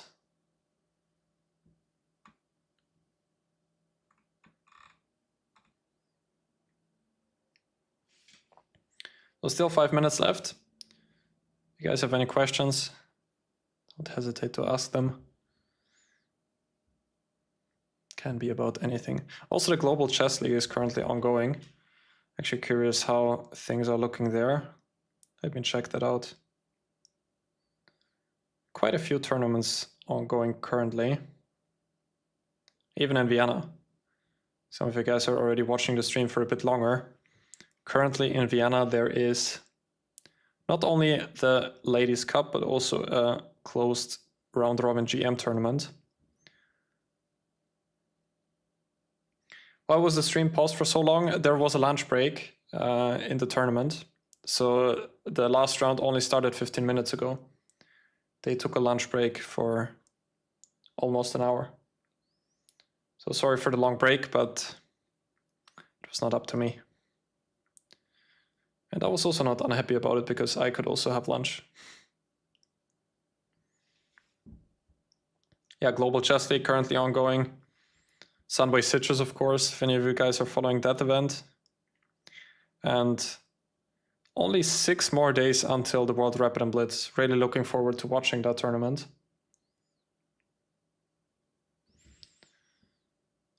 This year I will not be taking part, but I'm gonna watch from my comfortable chair.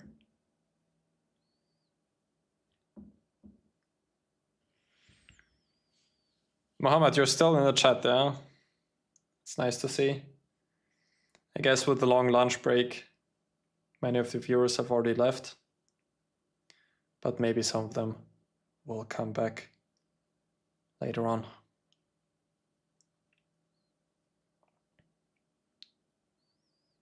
$7 p.m., 5.5 hours ahead. Where are you based? In which country are you living?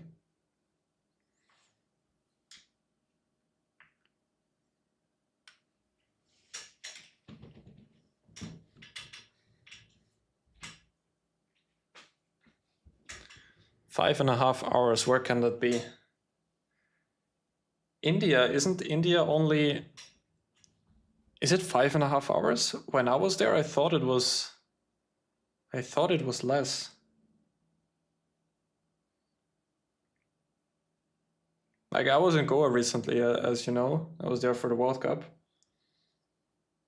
Was it 5.5 hours?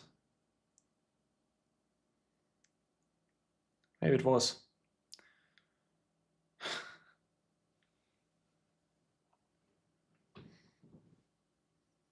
I only remember that I had a lot of trouble with the jet lag, but I didn't think that it was such a big difference.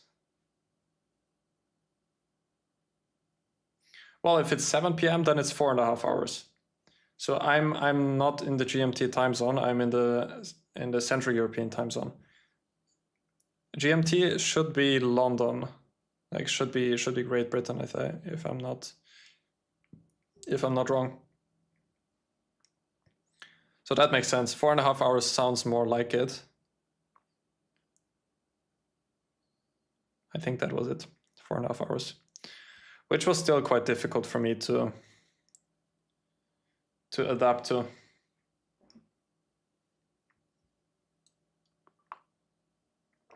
Yeah, London time. That's right.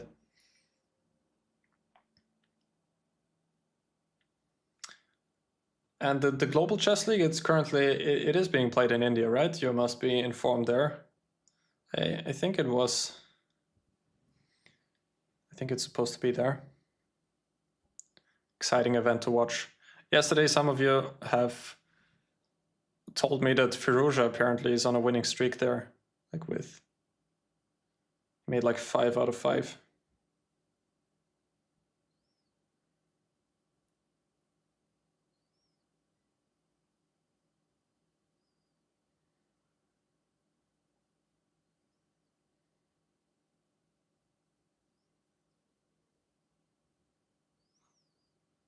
A 3 to 4 hour drive from your place. Which city do you live in? And then which city is the GCL played in? I forgot about it. Where it is.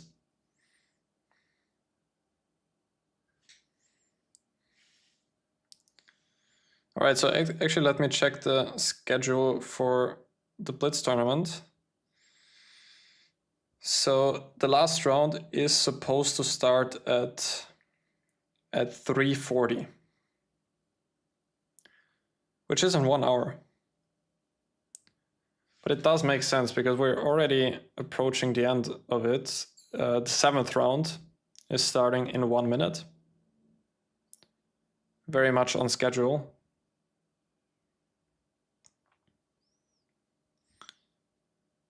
This cannot be taken for granted that the games are starting punctually. Like typically in most of the events, there is often a delay.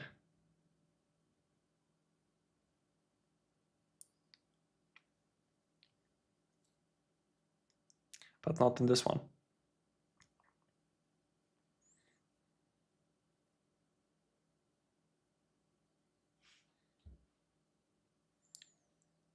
So if the last round starts at 3:40, I guess the whole tournament is going to be finished at 4 p.m. already.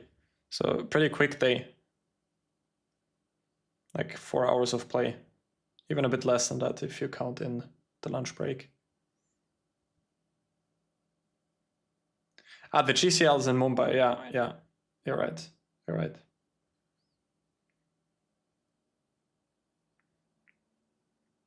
I've been there once, by the way. There was the Youth World Championship back in 2019, I think. And I played there. All right, so the next round is starting. Another anti-Sveshnikov in the Mosichuk game. 2 Knights French by Elaine Rubers. And what appears to be some sort of reversed London in Wagner against Padelka.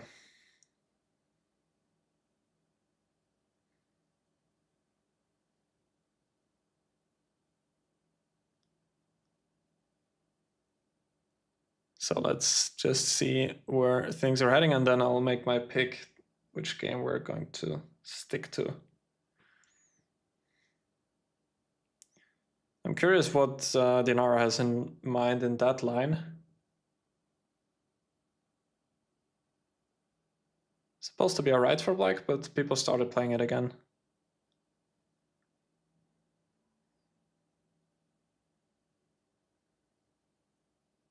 Queen c8, however, is not the way you're typically playing there. Many interesting openings.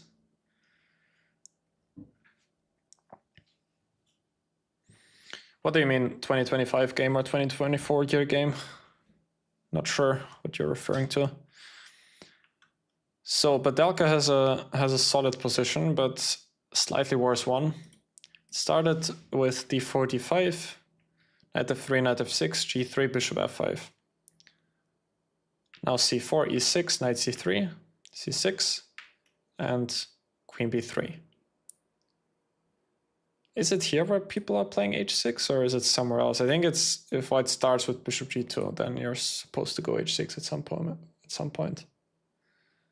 Hey Emilia, we love women's chess, yeah, that's true.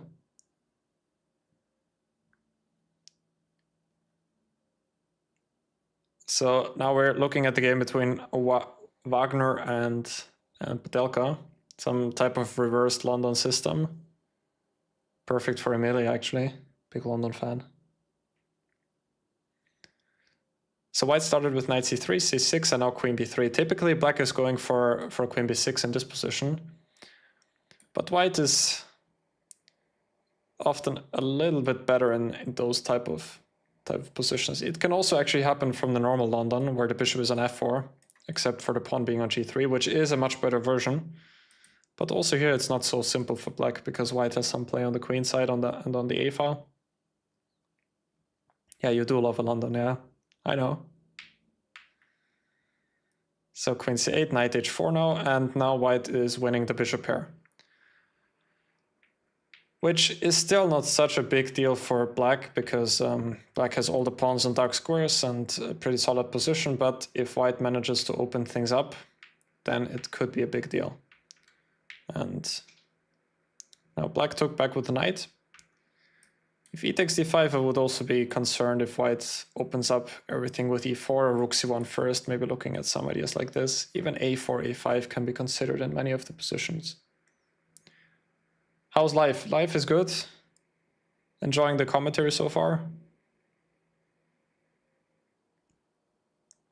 And especially the blitz is pretty nice to follow. Lots of action there. So bishop d2 back, keeping the bishop pair, not allowing black to take on f4. And now white has a very nice position. Just better here. e5 is coming sooner or later. But still black has fighting chances. And a5 is a good start, trying to start some action on the queen side. e4, b4. And maybe black is going to take over. How's life for you, Emilia? How's life on your part? Match of millennials. What was that? 2017. Back in 2017, I was still not playing in that many international tournaments. So I'm thinking if black should have done something differently here. Like what appears to be working for me is to take on c3 and then taking knight takes e4. If bishop takes e4, then bishop takes g5. Which then would look very drawish. Opposite color bishops, white is going to win back this pawn, but that should be equal. Now, however, with white's big central pawn mouse, could be a bit tricky for black, because whenever white can go, black goes c5, then white can keep the center with d5.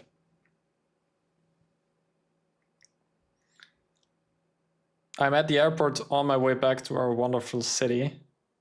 Hope you have a good journey and hope you had a good vacation.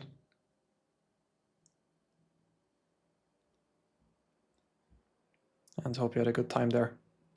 So Padelka is in a lot of trouble now.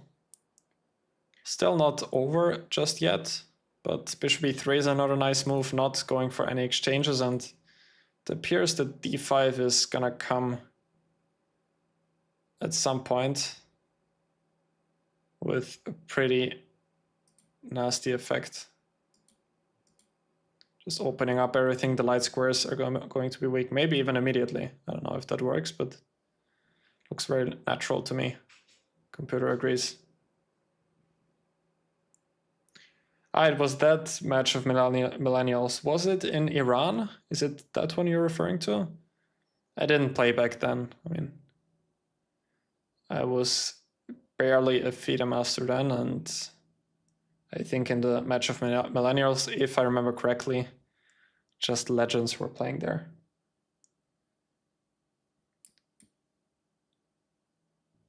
Nothing which I could have taken part in. Queen e2, going after the pawn on g4. In the meantime, let's have a look at some of the other games. Laura Onuk in a lot of trouble against Aline Robers. Started out as a French. The two knights move order. Black goes knight f6 and d4, c5 and knight e2. Black takes on d4, knight takes d4. Typically white would prefer to take back with the pawn on d4 just to keep the center intact, which is not possible here, but still a playable position. Reminds me a lot of one line in the advanced Caro-Kann. It's quite similar. a5, queen b6, preparing bishop a6. Took on c4. Now the pawn structure is not so great for black. c6 pawn is weak. So what happened then? Because at some point Laura lost some material, it seems. Here she was doing pretty well. The knight is in a good square. The c6 weakness doesn't matter as much. Grabbing on a2. But typical for Aline, she goes after her opponent's king. And already here it starts to look dangerous with most like rook g4 coming in. So Laura decided to fight back with f5. But now, what happened there? So let's go to the live position. Now all of a sudden white is up a full pawn in an endgame and has this extra passer on the a file. This should be winning for white. Podelka lost against Dinara Wagner. Has a hard time stopping the bleeding. Very difficult day for her. And Dinara is on fire. Current leader in the blitz section and has very good chances to win the overall tournament.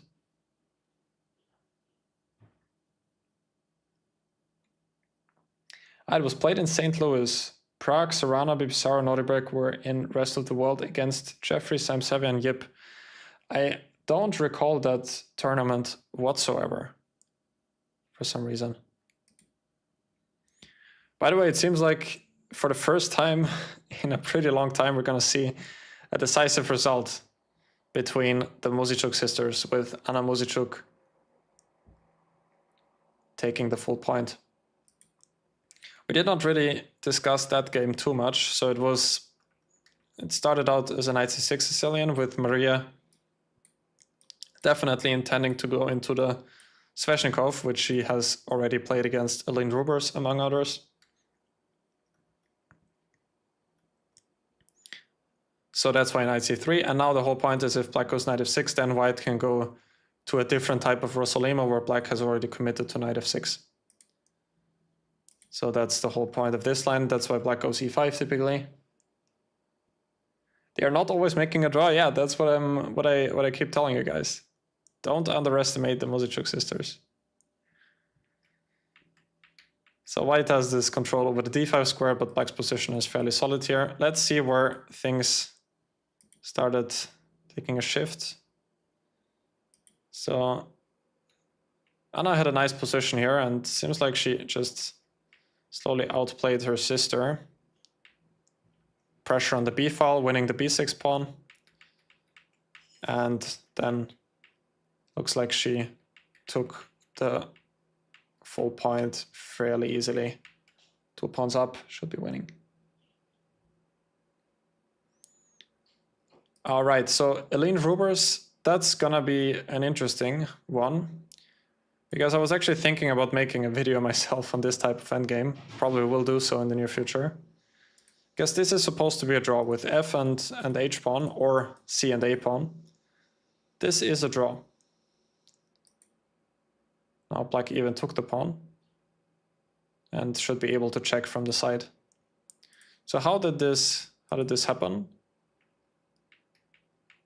Yeah, I guess black was able to exchange the bishops now, which white should not have allowed. Maybe this works here, bishop g7. That would have been winning. Are they playing this at the City Hall? They played at the City Hall 2 days ago, but yesterday and today they are playing at the House of Sport, which is at the Belvedere in Vienna. Also a very nice location.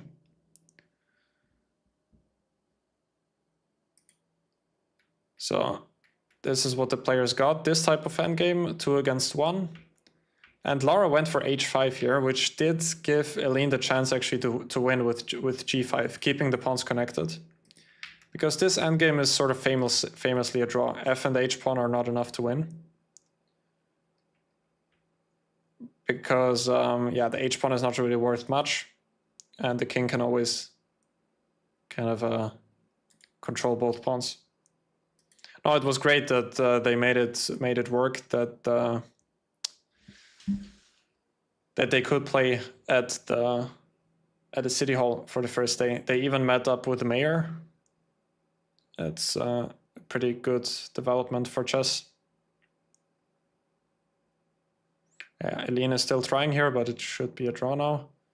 I mean, I guess there are still ways for white to do something. Rook d7. Now with seconds on the clock, it's always possible to make some things work here. Okay, now rook e5 is a draw. Okay, now it's basic. Felix, have you seen memes on the Sasha versus Lagno blitz match where they made a draw? I've seen that video, yeah, which you're talking about. I've seen that video.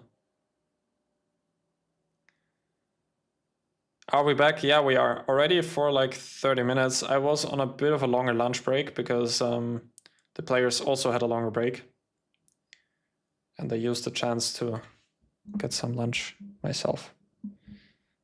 I like Michael Ludwig too. For all of you who are not familiar with that name, it's the mayor of Vienna. Legendary guy. Also the one before him. I don't know if you know him, Emilia. Small trivia question. Who was the mayor before Michael Ludwig? Who was that? Next round is supposed to start in 5 minutes. So this is the view for the results of this round. Anna Muzichuk, I guess to the surprise of most of us, beating her sister Maria Muzichuk. Most of their games end peacefully, but not this one. Welcome back, Nexus Knight. Welcome to the stream. Dinara Wagner winning against Olga Bedelka, who is having a pretty rough tournament, having half a point out of 6 games today. Must be a lot of pressure for the local player.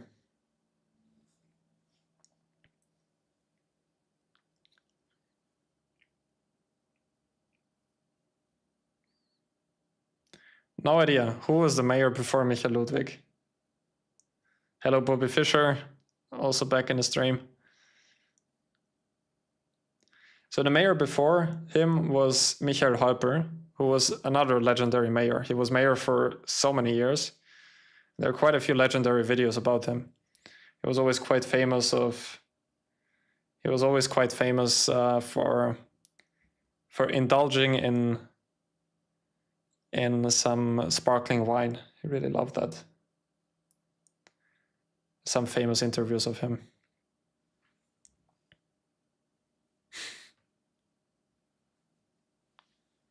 Michael Häupl is his name, yeah. Was the mayor in Vienna for a very long time. Now, Michael Ludwig, another Michael, took over.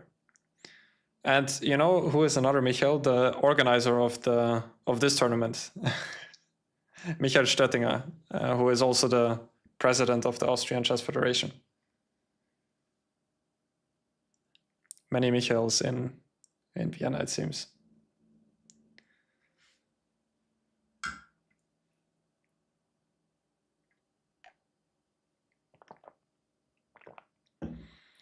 So yeah, the next round is about to start in 4 minutes. I'm gonna pull up the pairings in a second.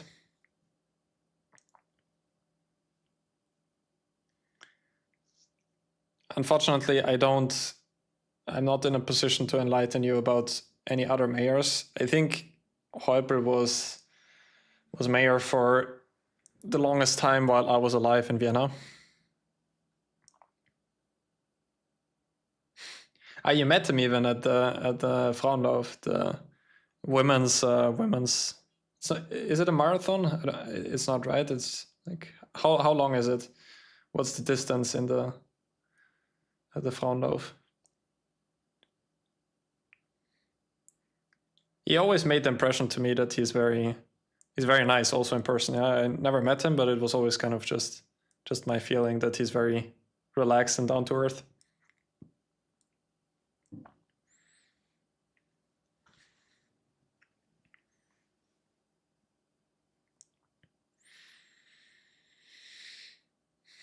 Ah, 5 kilometers. That should be. It's not a marathon just yet.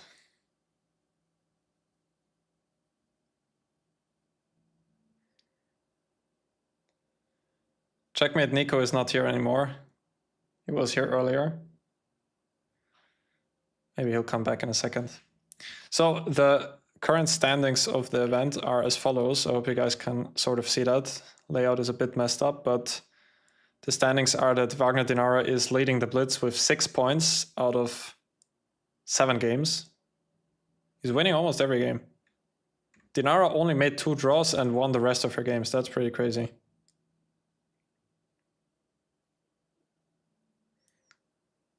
You don't believe in running anymore. How so? What do you believe in now? So Wagner is leading with a staggering 6 points out of 7 games, followed by Eline Rubers with 4.5 points, then Anna Muzichuk 4 points, Maria Muzichuk 3.5 points, Laura Onuk 2.5 points, and finally Olga Badelka with 0.5 point out of 7 games. Hopefully for her, she's going to be able to win some games in the end of the tournament. Would be a nice way for her to finish the event.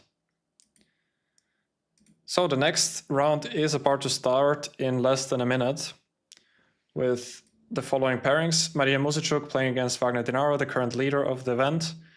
Olga Badelka against Eline Rubers, and Laura Onuk against Anna Muzichuk.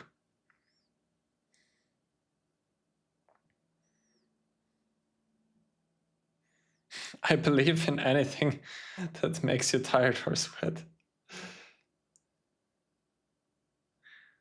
I mean, I agree with you. I also don't really enjoy running. I prefer doing other things. Lifting weights, for example, or doing some ball sports. It was always more fun for me. Yeah, if you define a sport as having to sweat and or making you tired, then chess is definitely a sport. I mean, I know enough people that also start sweating while playing chess, myself included. I mean, I remember once, it was even in Vienna when I played the Vienna Chess Open. And it was in the middle of summer, actually in the City Hall. We played there back then. And in one game, it was pretty warm in the playing hall. And I remember after I was gone, I was under so much pressure the whole game. I had to suffer against one of the best Japanese players. He played there.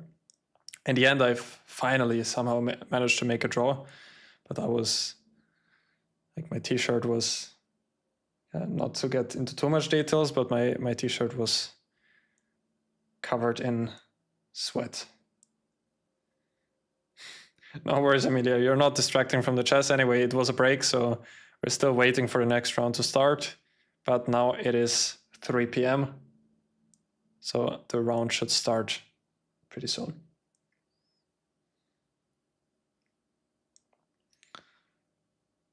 Yeah, we definitely need to bring back the Vienna Chess Open. It was such a cool event. I think they had it for like 20 years or so. But unfortunately, the funding was not there anymore a couple of years ago. Or also, maybe I think they lost sort of the contact to the City Hall, sort of. And before that, they got some pretty nice conditions for having the tournament there. They didn't have to pay, I believe, so much rent. But if you have to pay the full rent for the City Hall, you can basically not afford it. At least if you're organizing a chess event. Fun fact, Japan has no GMs, yes. That's true. But Yevgeny, I have a trick question to you. Does South Korea have any GMs? What do you think? Does South Korea have any GMs? I know the answer to that.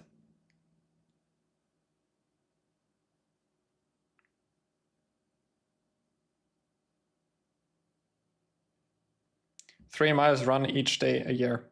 Impressive.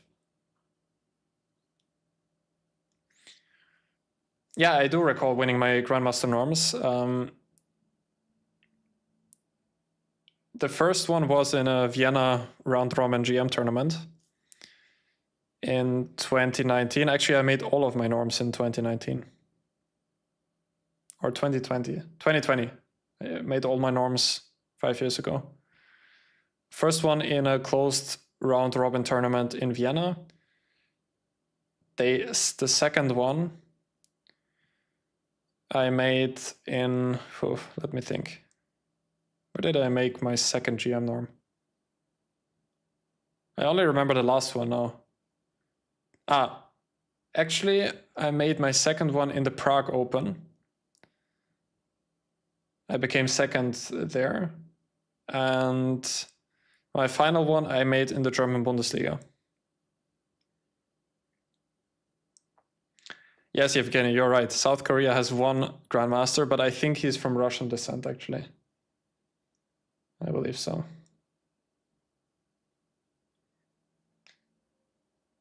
Yeah, Fischer also did a lot of physical exercise, and I believe that most of the top players, especially nowadays, are aware that it is quite important to do physical work as well, physical exercise. Yeah, 2020 was a strong year for me. That was also the year where I finished school. And after I graduated, all of the norms came crashing in. So Padelka against Rubers is King's Indian. All of the games are starting now. Lara Onok again with the London. Maria Muzichuk playing an Alapin against Wagner Dinara. Let me know, guys, which games you are thinking of watching next. King's Indian is going to be fun for sure. That's certain.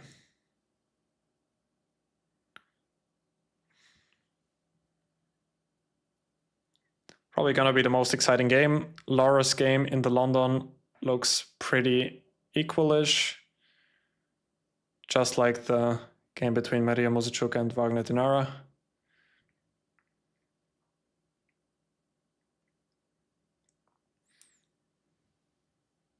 Is school up to class 10 or class 12? Actually, I had 13 years of school.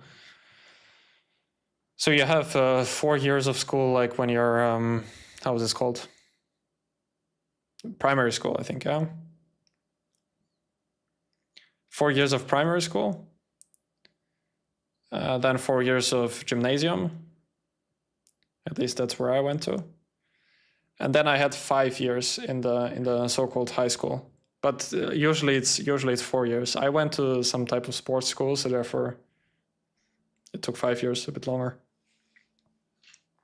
Okay, so I would actually go to Padelka's game because King's Indians are always fun. This started out with d4, knight f6, c4, g6. The normal move order to reach the King's Indian, and Padelka went for h3. e5 and d5. h3 is always quite useful in those positions.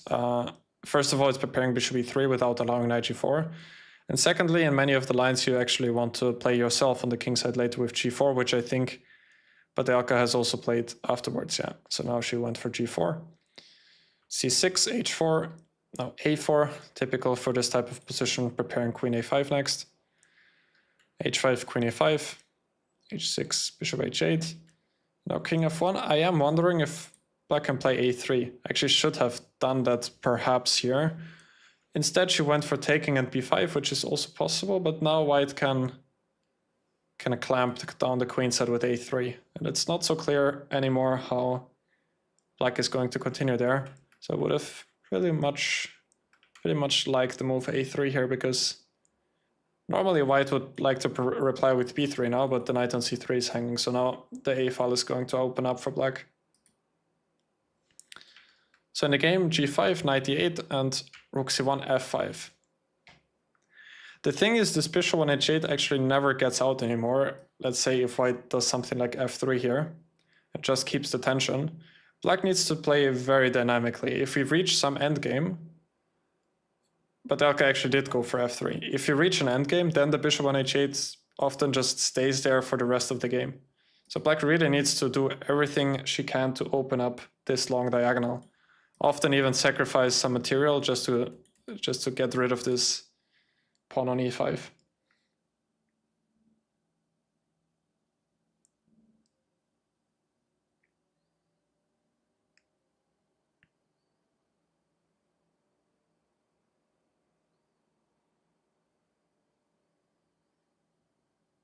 Yeah, Aline Ruber's always playing very dynamically. Not sure where this knight is heading to, maybe a6, then to facilitate b4. Padelka now goes for a change in structure. She does take on c5. Probably not necessary, like white could have also played slowly perhaps with a move like this. But it is not so clear there what she's doing. So she is looking for immediate play with d6, knight d5. Knight d7 could be coming. And Aline doesn't hesitate to just sacrifice the exchange on c8, which white, I'm not sure, should actually take now, because all of a sudden black has a very solid position. The d6 pawn is weak. Knight on d5, knight on d4 is a monster. But she might be going for it here. She takes on f5, which is a very strong move, as it looks like. Nice play by Blohberger here. Taking on f5 was a very nice decision. And now this knight definitely belongs to e4.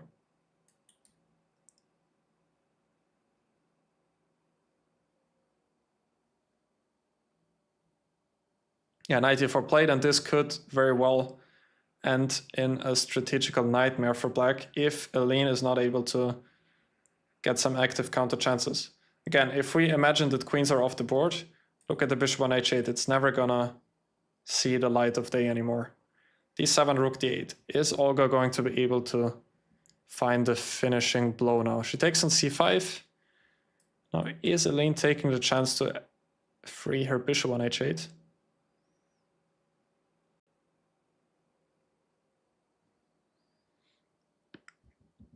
Queen d5 check would have been possible too, perhaps here. Queen d5 was also the strongest. Queen is bishop e6 and then maybe take on c5 with the queen. Would have been even more precise. In the game, now bishop e6 was played. Probably stopping queen d5. But Blohberger took and went f4. Bishop g4 coming.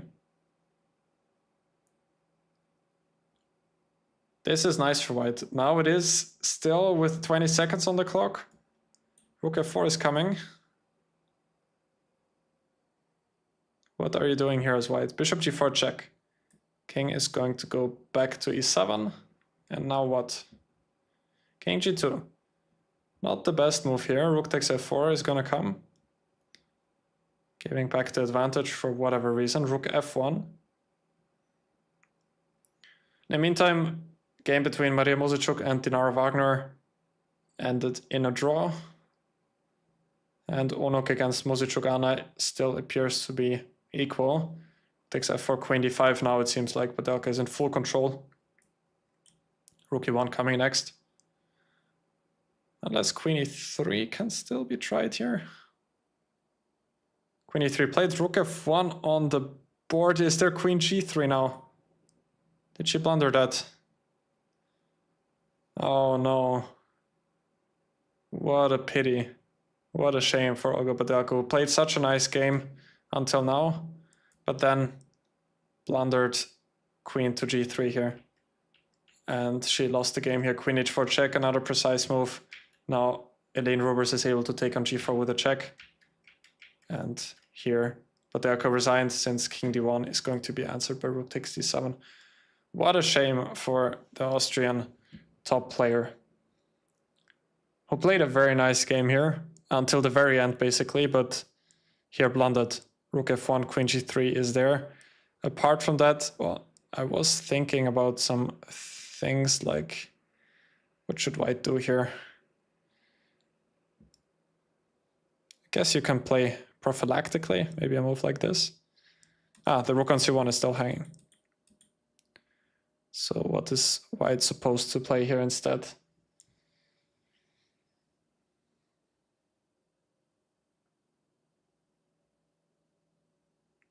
Time management is important, and Elaine is doing that really well. She was playing very fast for the whole game. I'm still unsure how white should proceed here, because if you go to this square, for example, I was thinking where it's mate, but it should be, maybe rook e1. King f8, queen d6. Ha! I think there's an even quicker mate. Rook e8 check. Take and queen g8. Queen g8. What do you think about that one, guys? That's nice, no? Queen g8 check, king takes g8, and then d takes e8 queen. checkmate. You're saying rook c2 in the start, yeah? I guess that works too. Yeah, rook c2, queen g3, and you just need to get the rook to the e file. So rook d1, for example, would have done the job. The main thing is that the king still has a square in f1, which Blohberger did not have in the game, because the king in her game had to go to the h1 square. But now king f1 is possible, and then, well, this was the line I was happy to show earlier with rook e8. But I guess there are also other ways to end things here. Maybe this, also quite simple. If king f7, then queen e7 check, followed by queen d8. Yeah, what a shame for Blohberger, who played a nice game here. But in the end, the time management did not work out for her. Queen g8 is nice, yeah? So again, for you guys here, this was my idea here. Rook e8 check, take queen g8. And white is winning. Yeah, what happened in Anna Musicuk's game? She won against Laura Onok. Looked very equalish for most of the game. Actually, in the opening, this move order chosen by Onok, I have always believed to be a little bit imprecise because of c5. I think we already talked about that yesterday. But now after c5, e3, black can take on d4 immediately. And now it's important that black doesn't have the knight on f6, and we actually get a very good version of the Caro-Kann exchange for black. Typically in the Caro-Kann exchange here, white plays bishop d3 instead of bishop f4. But here black gets a pretty comfortable position because, well, now knight f6 I guess is also possible, but generally even better is to put the knight on e7 pretty often. Yeah, so this was all equal, just a typical castblot position. e5 is a nice idea here, using the queen on g4. So that's why white cannot take. Queen takes e5, and if d takes e5, then this. Funny thing is that this is even still equal, I guess, because white has this move, b3. Anyway, after e5, queen f5 was played, take. And black is already a little bit better because of the weak c3 pawn. But where did it finally go wrong here? With queen f4 missing queen h1 check.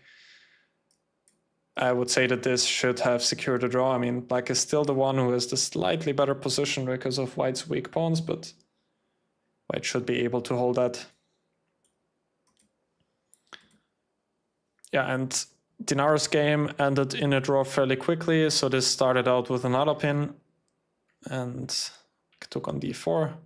But Blohberger played a similar line yesterday, I believe, from the black side.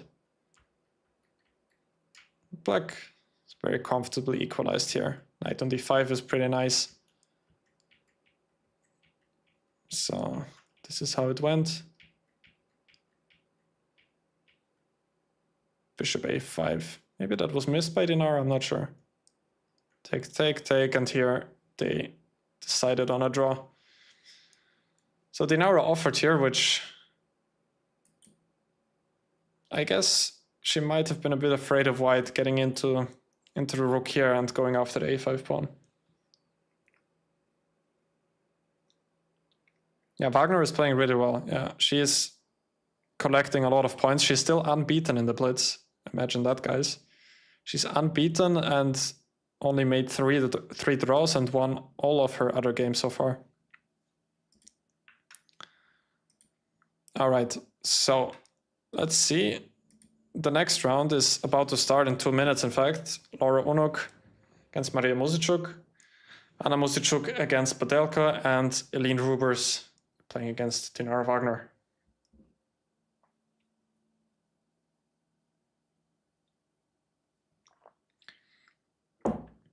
Yeah, Wagner is an IM. Actually, there are only IMs and GMs playing in the tournament. Every player is IM except for the Musicuk sisters, who both have the Grandmaster title.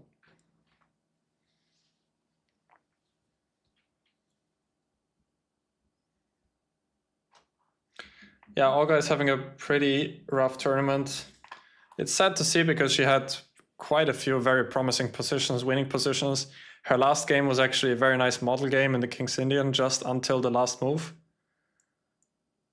So that was quite painful for Olga Badelka.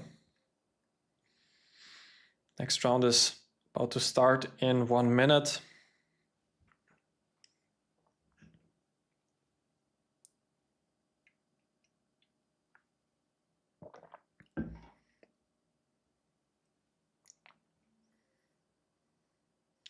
Mind if I ask how much chess commentary earns from FIDE? I'm not sure if I'm supposed to talk about that, so I'd rather not get into trouble there. Sorry about it. I would love to tell you, but I'm not sure if I should.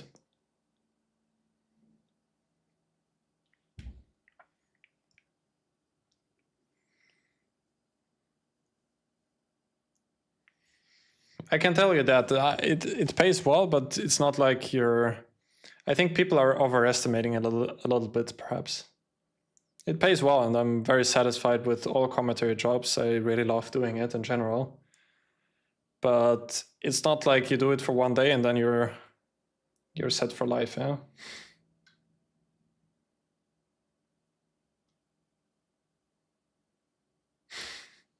Never ask a woman her age, never ask a man how much he earns. Typically, I'm quite transparent with that.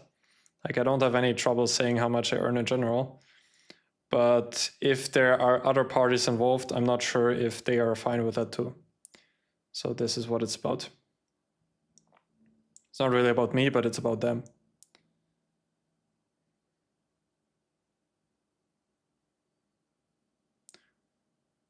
Vidit has 3 out of 18. What are you referring to? In the Global Chess League, I mean? I didn't follow the events so closely. I just saw or read that apparently Richard Rapport's victory over Vidit was a fantastic game, and I went through it yesterday briefly.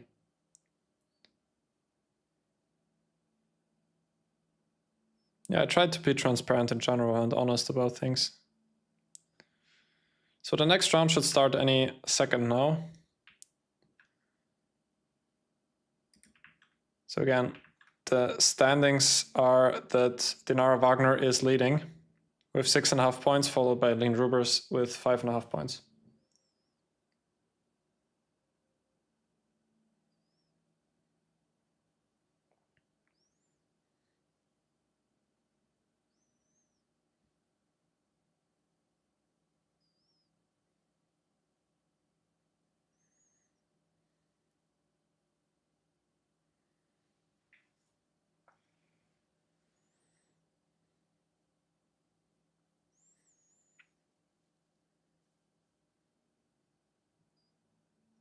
Six figures, you're guessing. Oh, maybe.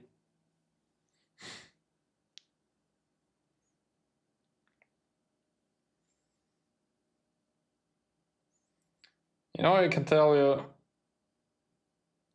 you one thing, which became obvious for me this year. If you're putting in a lot of work into any matter, to be honest, then you can always make a good living from that. Like, if you really put in a lot of work and effort, no matter what it is, like I think in any area of life, if you learn or try to be the best or one of the best in a certain area, you can almost always make a living from that. But you need to work a lot for it.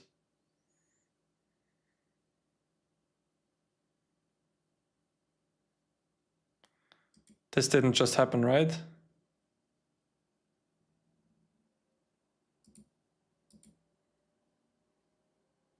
This didn't happen, right?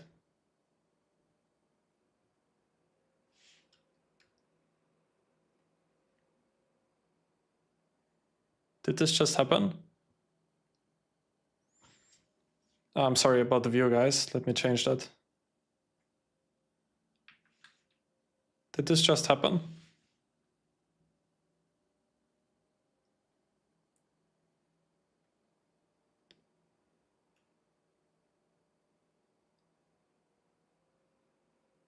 That's crazy. I mean,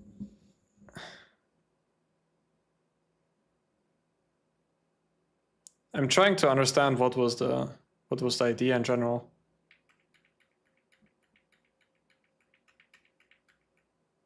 I mean, it's obvious that Padelka at the moment is not in the best state of mind, but did she want to play this? I mean, also this is not a good line. I've played this in the past with black, and this is sort of playable with e6. But, I mean, like, it cannot be a trick, right? I mean, there's no way a player like Anna Mosichuk is gonna fall for that. So that game is really shocking.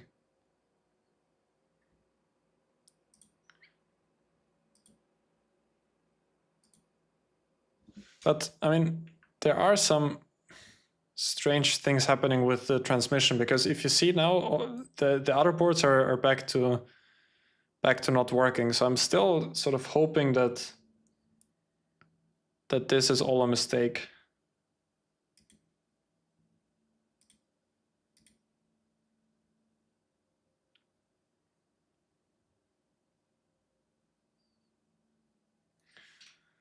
Are there no cameras in the playing hall? I don't think so. Otherwise, I would be showing them on the live stream too, but I'm commenting from my place.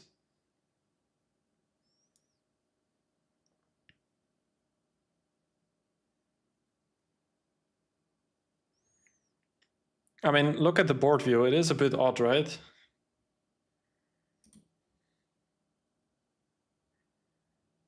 It is a bit odd.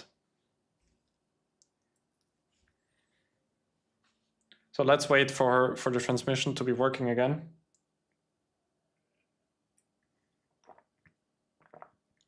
In the meantime, if any of you guys would like to ask me any questions whatsoever, now is the time to do so.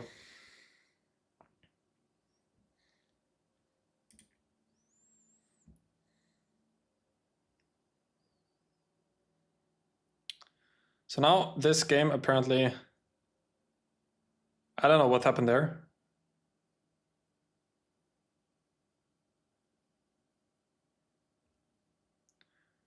I don't know what happened there. Let's refresh the page again.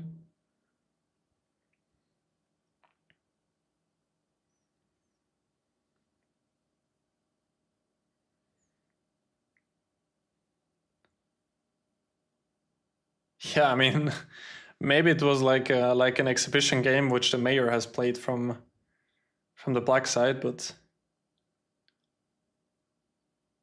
I cannot believe that this is what actually happened. Yeah, it glitched, yeah, so thank God for that. So now the games are starting for real, it looks like. Yeah, it might have been glitched, yeah. Famous Russian blitz player Genrik Repukaitis loved to bishop g5 in a blitz against Taimanov. He played d4, d5, bishop g5, and Taimanov went e6, and after bishop d8, he heard all possible curses, I can imagine, yeah. I mean, in Bullet, people are trying all of that stuff on a more regular basis, but yeah, not in Blitz, especially not in over-the-board Blitz. So Laura Onuk still playing the London. Padelka playing the Rosalimo, and what appears to be a Najdorf in Rubers against Wagner.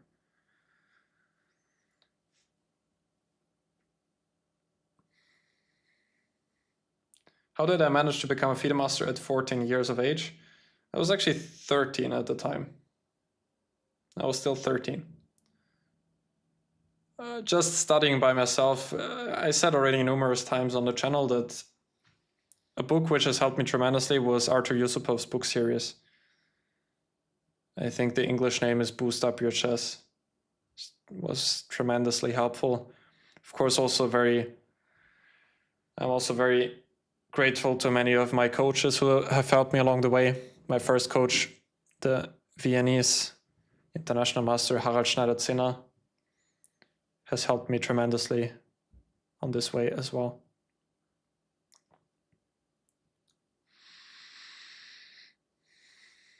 All right, Venetiano, you asked the question earlier, do you have any plans in the future for pursuing 2600 or 2700?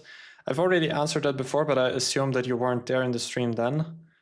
My answer was that 2600 is in fact my next milestone, which I am hoping for, or which I'm playing for.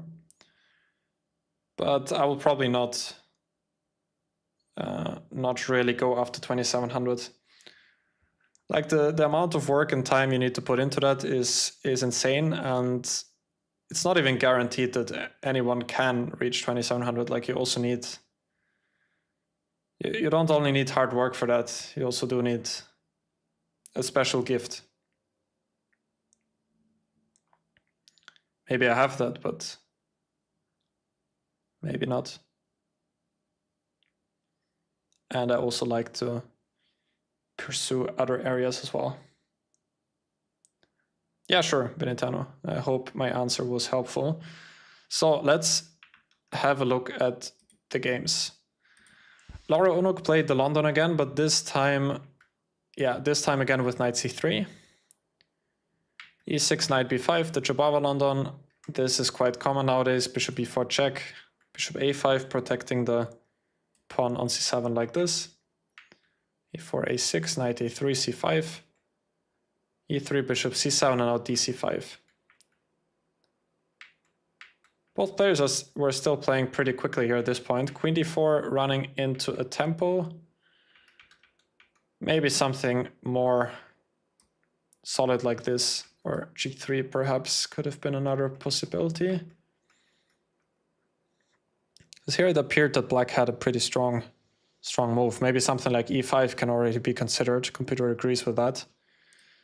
With some idea like this, for example. Then taking on e5 in the next move. This was played in the game. And I guess that here maybe rook d1 is a better possibility or not. Ah, knight b3 and knight c5 is there. Then maybe knight d4. Yeah, knight d4 is good.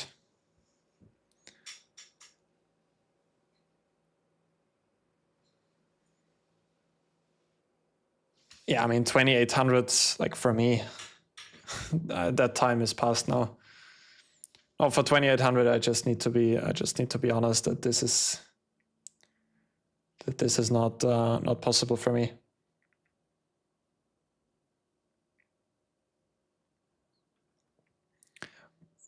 But I believe that 2600 is definitely in my reach. So back to the Uno game, this was how it went. And that's a nice trick which was missed by the Slovenian number one. Knight e5, bishop e2, and now black has this nice tactical shot, queen e5 check, and then knight takes b4. It's important not to start with this one, by the way, because then white still has this move, king d2, and then the rook on a1 is protected. But here, black is picking up a very crucial pawn on b4, since now also the c5 pawn is quite weak. d4, and now c5 is dropping as well. Black being 2 pawns up should be a decisive advantage.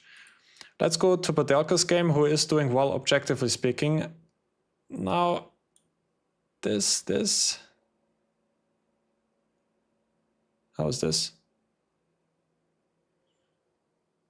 But I'm a bit worried by her time management again. So this started with Rosolimo d6, which Padelka has already had in her last game against Maria Muzichuk, where Maria went for the line with c3. Anna goes for d4, take, rook c8. It's a very topical line nowadays. Bishop g5, and then Anna took on f6. Better pawn structure, but black has some pressure on e4 and some dynamic possibilities with b5. which I assume Padelka went for later on. Yeah, now b5 was played. And if we jump a couple more moves ahead here, white did have a pretty nice shot. What was it?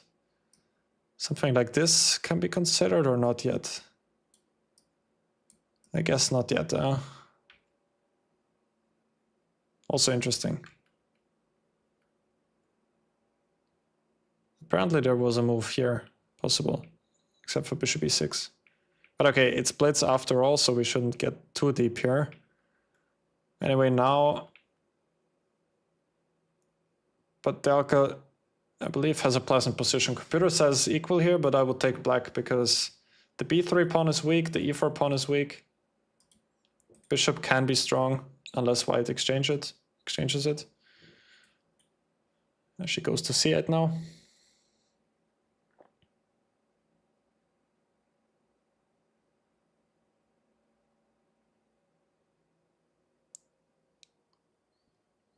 Rook comes to g3 though, so maybe white can think about some possible knight f5 ideas. It was played. Maybe black can keep everything closed with g5. Or not. I mean, was rook takes g5 working? That's, I guess, the main question. And it appears that it is working, so this would have won the game, because after this, I guess that white has f6. So this was winning for white, but rook e3 was played, and now black's king is very safe. And black is taking over on the second rank. Is Padelka going to be able to win her first game of the Blitz event? She's low on time though, gotta be careful. Rook h3. Rook b3 was played. Only one pawn up for black, but f5 is weak. White's king is also fairly weak. So black has very good winning chances here. Rubers against Wagner already finished in a draw. Rook d2 played, exchanging one pair of rooks.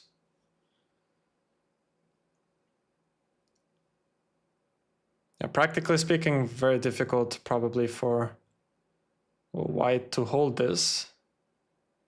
But I'm also not 100% sure how black is going to win. Here I had the feeling that queen e5 could be a possible transition. Computer agrees, and now this pawn is going to become a weakness and can be picked up. So this is what happened in the game. Now this rook endgame with the doubled pawns, I was not so sure. Computer says it's winning, but is this going to be so easy? Now black has to take. Yeah, black has to take, otherwise it's a draw. Now h4. I think if you take, it's just a draw. Yeah, she shouldn't have taken here. You have to leave it like this and go for something like king e5. And if h5, for example, this, and then pick up the pawn. After taking, now it's a draw. Even if black wins the f5 pawn, which she will at some point, it's a draw. Shame.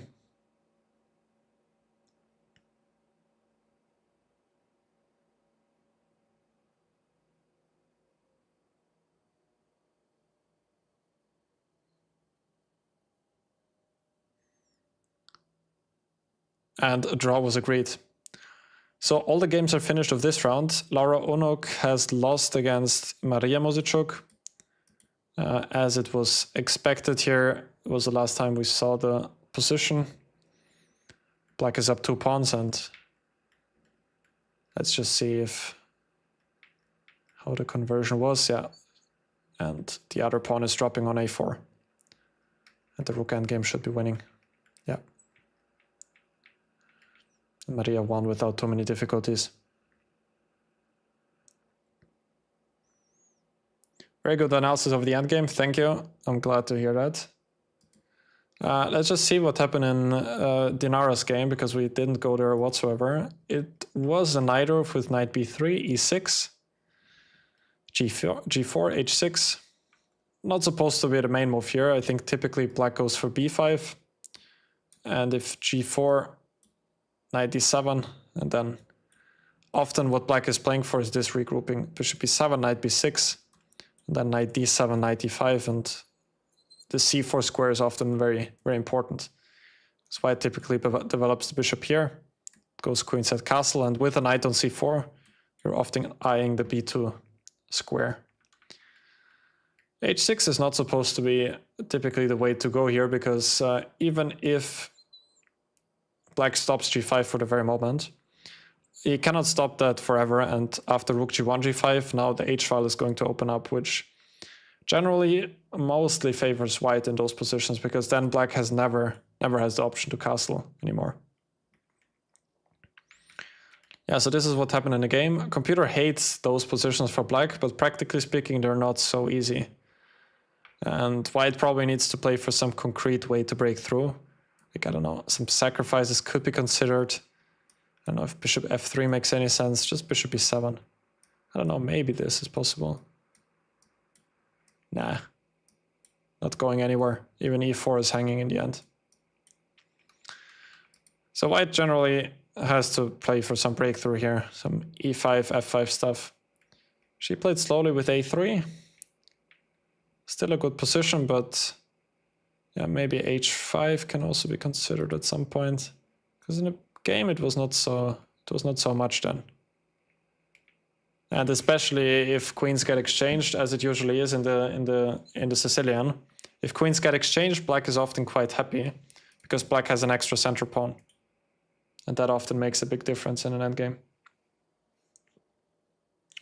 Welcome to everyone who's just joined the stream. So we're covering the Freedom Ladies Cup 2025 tournament being played in Vienna.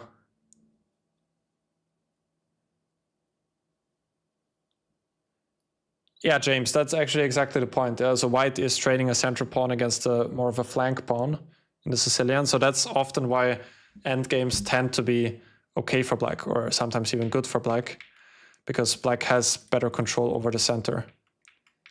And here they now offer the draw.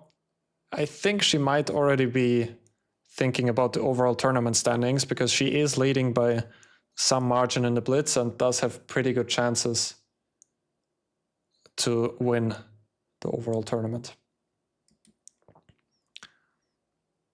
Yeah, but Elka's game was interesting. Another shame for her that she was not able to convert it to a full point. Still yet to win a game.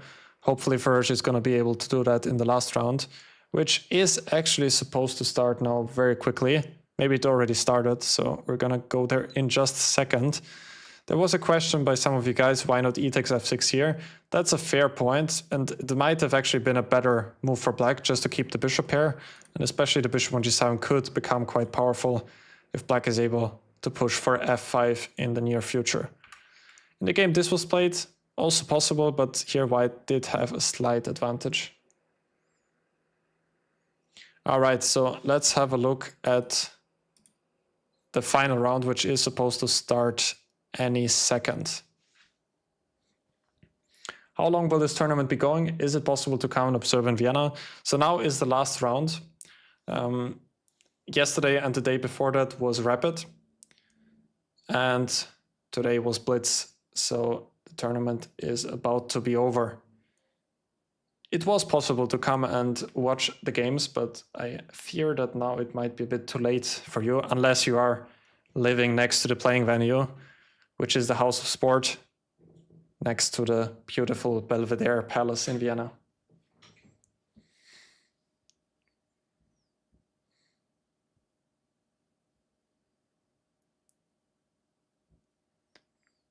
Yeah, exactly. It's just a Rapid and Blitz tournament. 3 days in total. What is your take on the browser from the black side? Like the classical Sicilian? Possible opening. I even did a deep dive into that opening from the black side in one of my videos for supporters on the channel. I made a full repertoire from the black side for the classical Sicilian with some pretty new ideas. So in case you are looking to build a repertoire there, I don't have any shame and will make some advertisement for myself. You can check that out on my channel.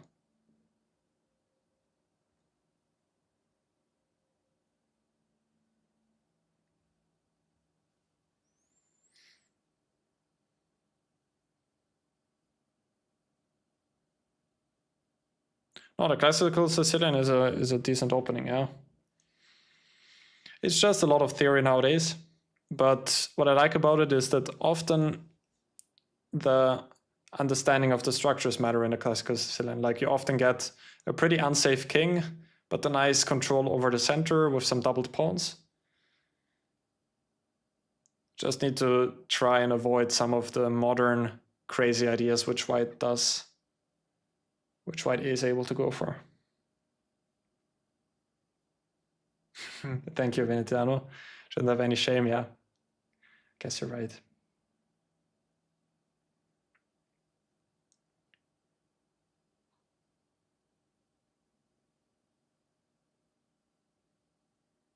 Rewatch John Wick. Be right back. Yeah, like it's only gonna take 5 minutes. Well, I hope you enjoy. All right, so the last round was supposed to start a couple of minutes ago, but I assume there's going to be a slight delay because also the round before that did have a slight delay. And just as I'm saying that, the games are starting. Laura Onuk again with the Queen's Indian against Olga Padelka. We see a Berlin against d4 and Wagner against Musichuk. And another Rosalimo by Aline Rubers. Which game would you guys like to check out?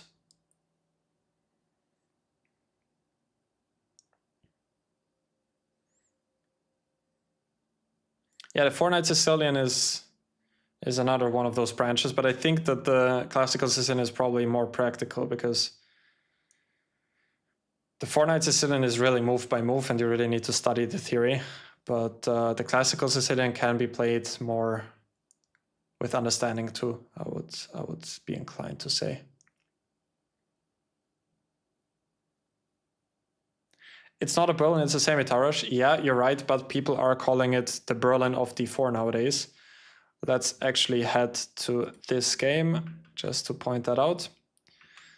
So, started off with a Queen's Gambit, and now c5, starting with a semi-Tarrasch, and after c takes d5, now c takes d4, which only gained in popularity a couple of years ago. Before that, people were mostly going for this classical semi-Tarrasch, which is also a decent line, but people are not playing it as much nowadays anymore, just because white does have some space advantage. But then computers made this work. C takes d4, queen takes d4, and e takes d5. Black does have the isolated queen's pawn, but white's queen is a bit exposed here and can often be attacked with knight c6. Here white has two options, bishop g5 or e4. Bishop g5 still keeps more pieces on the board, but also here black is incredibly solid. Exactly, yeah. Magnus called this semi-Tarrasch the d4 Berlin, basically, because also this endgame, like e4 is the other move apart from bishop g5. The endgame, the computer at first gives some advantage for white, but if you analyze it, then you will figure out that there's actually nothing happening here. There is even a chessable course on that, yeah, and it's also called the Berlin of d4. And it also has one other similarity with the Berlin, apart from being very solid, which is that black has the king on d8, like in the Berlin endgame. So bishop e6, this is all standard theory, and bishop g5 and now h6, which Vincent Keimer has also played in the past in the European Team Championship in 2023 from the black side. He even won here with black against Haik Matirosyan, strong Armenian grandmaster. This is not the main line. I think knight c6 is typically played. But you can make a couple of things work. h6 is one of the alternatives. Queen's at castle, king e7. I think that Anna already played this yesterday against Maria, or the day before that. So take, knight takes e4, bishop g7 now. And black does have some play on the dark squares. King b1. King b1 is not the main move here, I think. I think knight g3 is supposed to be the most critical test. And after h5, now rook e1. I think Keimer's game went something like this.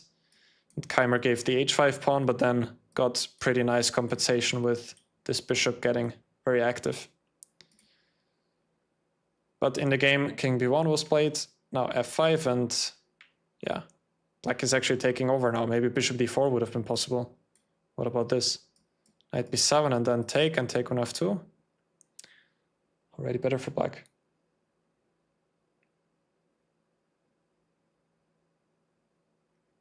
Now it makes sense why top players are going for knight f3, c4 setups in must-win scenarios.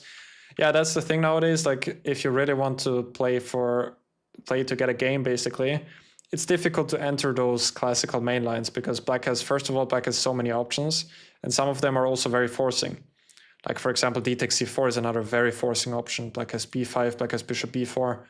When it's all very move to move, because white often sacrifices a pawn. And if black sits down and analyzes those things at home, it can be very much fine. And now it's opposite color bishops. I think this game can definitely lead to a draw quickly. Let's go to Mosichuk against Rubers. The same appears to be possible here. So it was a Rosalimo with e5, quite topical nowadays. In her last game with black, Rubers went for knight to e7 and then g6, a sideline which I have not studied at all, actually, myself, from the black side. Maybe this is something to look into. This game she went bishop d6, which is more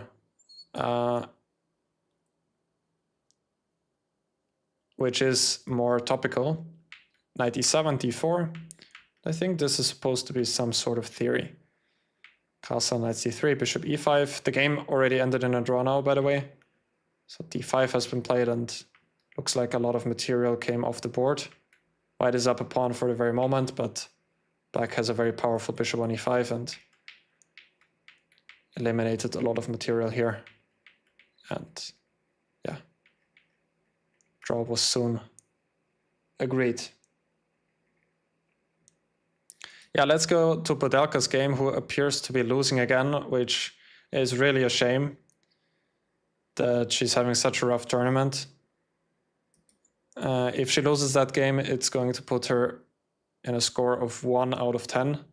Would never have expected that. I actually put her into the category of one of the tournament favorites. So it started with this line, which Laura has been playing throughout the whole tournament with e6 and b6, and transposed to some sort of Queen's Indian, just that the knight is not on f3, and Podelka went for d5.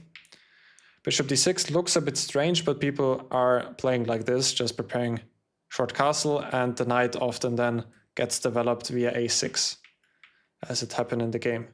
Take, rook e8, knight a6, knight heading to the c5 square, and now knight e4, and bishop d2 just appears to be giving up the pawn on d5, so clearly not a good day for Olga Podelka. I don't know what white is supposed to do here. Maybe something like knight f5 is possible. Yeah, computer says that this is looking like one of the best moves, just having an eye on this pawn, maybe trying to trade here. Also, the knight on f5 is generally pretty actively placed. So this is what happened in the game, and now black is just a clear pawn up. Knight comes to c6, h4, and rook takes h4 even works now. So if g takes h4, then check here, and maybe knight g4. That's not it. I don't know how this is losing. Maybe here knight g4. Also not. I'm not sure. Let me cheat here to get back to the live position. Just rook e8. Then not obvious at all. Like with white, I might have just gone into this and taken on h4. Because I'm not sure that it's so obvious for black to find those ideas with rook e8, just slowly. Yeah, so this is the live position. Now white is down only one pawn, but the problem is the placement of white's pieces, who are all very passive. You know, king g1 needs to be played, otherwise knight takes e3 is coming. Actually, why was knight takes e3 not possible here? Isn't that winning? Yeah, knight takes e3 was winning. Okay, let me turn off the multiple lines again. Rook a2 was played instead. Oh, king f3, knight h2 was there, guys. Knight h2 was there. Picking up the exchange. Players must be tired after such a long day of blitz. King g2, knight c4. Now king f3 would run into knight d2 again. King g1, knight d2. But Elka has some drawing chances now. Still quite a depressing position for white now, but I believe she did survive the worst probably. Laura should win here. I'm not so sure anymore. Still, of course, black is pushing. But as I said, Elka has survived the worst. Most definitely. Now also d5 is dropping. e3 might fall.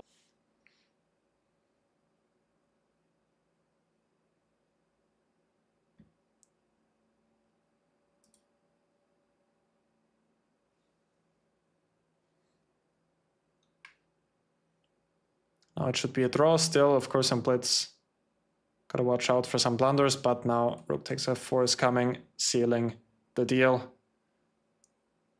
Did she lose on time here? It looks like Badelka lost on time.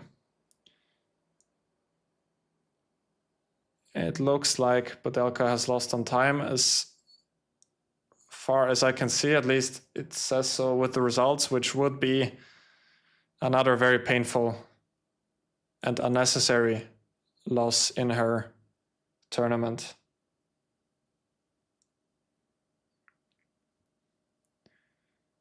The other game between Anna Mosichuk and Dinara Wagner ended in a draw as I expected. This was the position we've seen, opposite color bishops. Black even trying to play on here, not going for the exchange just yet, rook h8. But there is nothing which black can really do here. e5 was played. And yeah, g4 take, and here a draw was declared.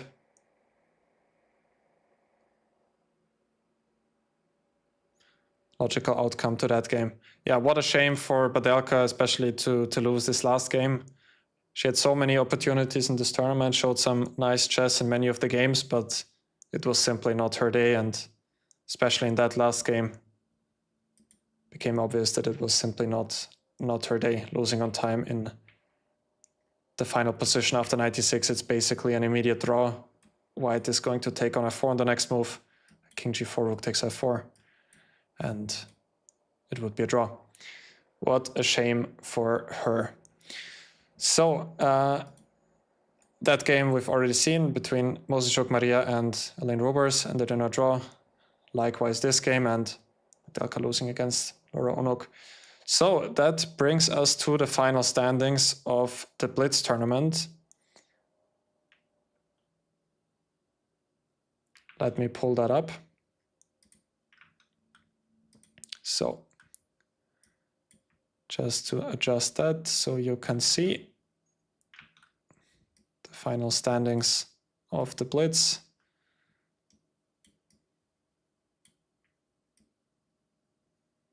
So Dinara Wagner winning the Blitz with a score of 7.5 out of 10 games.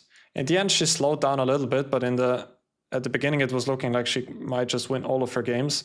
She did draw the 3 final games, but before that, look at her score. She won the first 2 games, then made 2 draws, and then won 3 games in a row. So she was unbeaten throughout the whole Blitz tournament. What an impressive performance by Dinara Wagner. By the way, those ratings are only Blitz ratings. Like with classical rating, all of their ratings are much higher. For example, Anna Mosichuk is a 2500 grandmaster, same like Maria Mosichuk. Badelka above 2400 in classical chess as well. Anna Mosichuk not winning is surprising. Well, that's what I've been saying from the beginning. I think the field is very close together when it comes to the playing strength. So from the start, it was obvious to me that basically anyone can be the winner. I certainly did not expect any player to be sort of left behind by such a big margin, with Podelka scoring 1 point. It was simply not the best of her days. Typically, she would perform much, much better than this.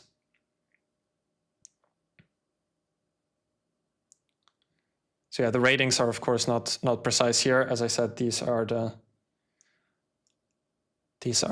Blitz ratings. Never heard of Wagner. It is her new last name because she married German Grandmaster Dennis Wagner. Before that, she had another last name. Originally grew up in Russia, but has changed federations to Germany already, I believe, around 2 years ago. Already has been together with German Grandmaster Dennis Wagner for many, many years, as far as I know. Yeah, sad for the Austrian fans, definitely. Podelka being the #1 rated player and arguably the biggest hope in the Austrian female chess scene. But exactly, Venetiano, it can happen to anyone having a very bad tournament. I remember I played my first GM tournament and I think I made a score out of, in that tournament, like maybe 2 out of 9 or something like that. In classical chess, yeah. So in Blitz, it's even different. It's even more of a thing because you can simply get into this type of losing streak and have difficulties breaking out of that. Yeah, Dinara is married. She got married pretty recently with Dennis Wagner, German 2600 Grandmaster. I think I also heard about Vincent Keimer, the same, that shortly before his first big breakthrough, he played a strong GM tournament and made like 0.5 point out of 9 or 1 point out of 9. Maybe it was another player than Vincent, but I think it was him. Yeah, Super League in Romania and 1.5 out of 8. Yeah, like those things do happen. Those things do happen.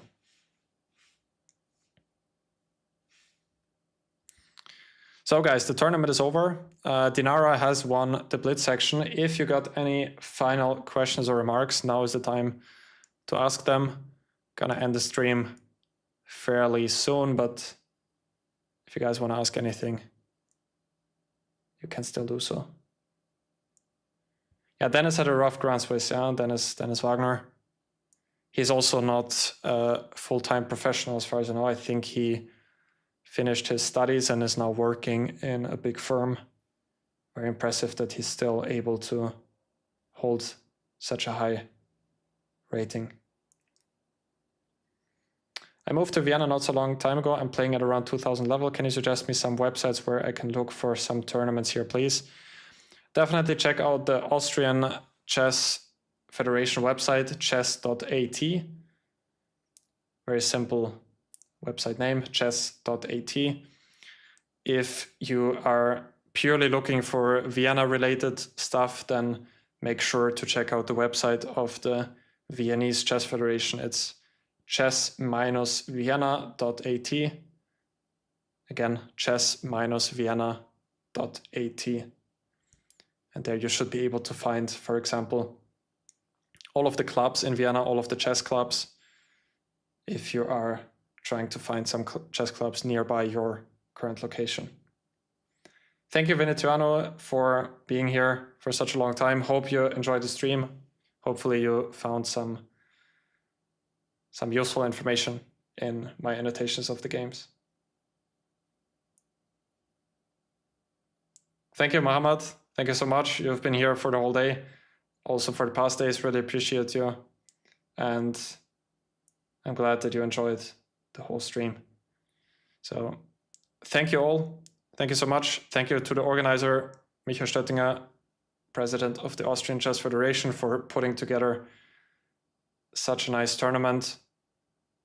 Freedom Ladies Cup 2025, hopefully gonna come back to Vienna next year. Fantastic locations in the Vienna City Hall and today in the House of Sport in Vienna.